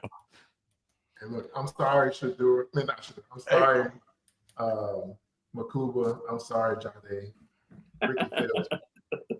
Ricky hey, we got to take 90 players to camp. So there you go. Borregales better be accepting that invitation. I would have had Luther Burden. I would have had Nick Scorton somehow. I would have figured that out. What happened? Ricky, why didn't you tell me before we did? I think our problem was hold on. We should have slowed the draft down so we could have traded up in the second because I think we would have probably have done that so we could have went out and got an edge higher up because Princely would have been probably available. There was a couple others in there. Yeah. What are you saying, JJ? I said I didn't realize you had such disdain for Longhorns. I like the Longhorns, man. I told you I could do a whole draft on Texas Longhorns. You turned on them every chance you got. Like if I remember correctly, you had Makuba in your top 5 targets for the Panthers, I believe. Top 40. He's a top 40 player. And you ran from it at 74. I didn't run from it. I ran to an edge defender. You ran to Gelati just because you fell in love with him in your film analysis. I do. I really like Gelati, and I think you guys are too. Hey, since we're talking about Longhorns, what y'all think about Alfred Collins, the nose tackle? Oh, he's terrific. I like him. Yeah, he's outstanding. He would be a great pair here. Y'all are going to learn to love Ashton Gelati, and I'll take my thank yous later in life. I'm okay facing the fire now. And when Ashton Gelati is just lighting things up, you're all going to be like, dang, that dude can play football. Hey, I voted for Gelati. You sold me on him, man. He's going to be a football player. When we get off here, everyone go look at some Ashton Gelati. I think we're going to leave it there. JJ's like, I'm not going to do that. We can talk offline, but I want to leave it there. We appreciate everyone tuning in. I know it's like 12:30 and 1,400 people still listening. Y'all are crazy. We appreciate it. Love the chat as well and all the support. Please subscribe to our YouTube channel. If you have not already, we would appreciate it. Also, go give us a vote on the 4 Panthers fans only mock draft tournament bracket. We're in the final 4 here, hoping to make it to the championship and face JJ Hardy. I'm going to let Ricky. Keaton asked about a live draft reaction. I think Ricky has something possibly planned. Why don't you talk about that for a little second? Bryson, I put you on the spot here a little bit on live, but we had talked a little bit about possibly jumping on for some of the first round. Bryson, myself, and maybe Edgar would join us. and do a little Draft Crush Panthers on Tap overlap crossover episode, which also I would like to offer the link out to guests that have been on both shows. So JJ, Kev, if you guys aren't doing anything for the first round and y'all want to pop on, even if it's for 5 minutes, just to chop it up and talk about a prospect that was taken or not taken, we'll have a link. We'll send it to people in their messages so that y'all can jump on if you want to, and just make it like a little hangout thing and talk about the first round of the draft is what I'm planning on. And as long as Bryson hasn't changed up on me, then that's what I'm looking at. He's shaking his head, but okay. I'm there. All right. So yeah, Keaton, we're there, man. So there you go. It sounds like Panthers on Tap will probably be, I was hoping for Friday, but I don't think it's going to happen. So next week, reaction to the draft. Stay tuned for that. I will try my best. I'm going to try to do some videos as well while at the draft because I will be there in Green Bay. I got to get up at about 6 a.m. and head to Charlotte in the morning, plus edit this and get this episode on all our platforms here. So that's why I've been pushing for us. So let's wrap this up. Trying to talk to me about a lack of sleep right now. I'm running on coffee beer, not even just coffee beer. I've had to switch to. Hey man, it sounds good. At least it sounds good. Fair enough. Well, we're gonna leave it there. I hope this fan base, no matter what the pick is at 8, is going to be torn up. No matter where they go, there's going to be a portion of the fan base that's going to be pissed off at they didn't get their person or their prospect. So I hope all of your guys' dreams come true, and hopefully, we're celebrating next week on a solid draft from Dan Morgan and company. But we appreciate you guys for tuning in this evening for 3.5 hours of mayhem. And until then, keep pounding.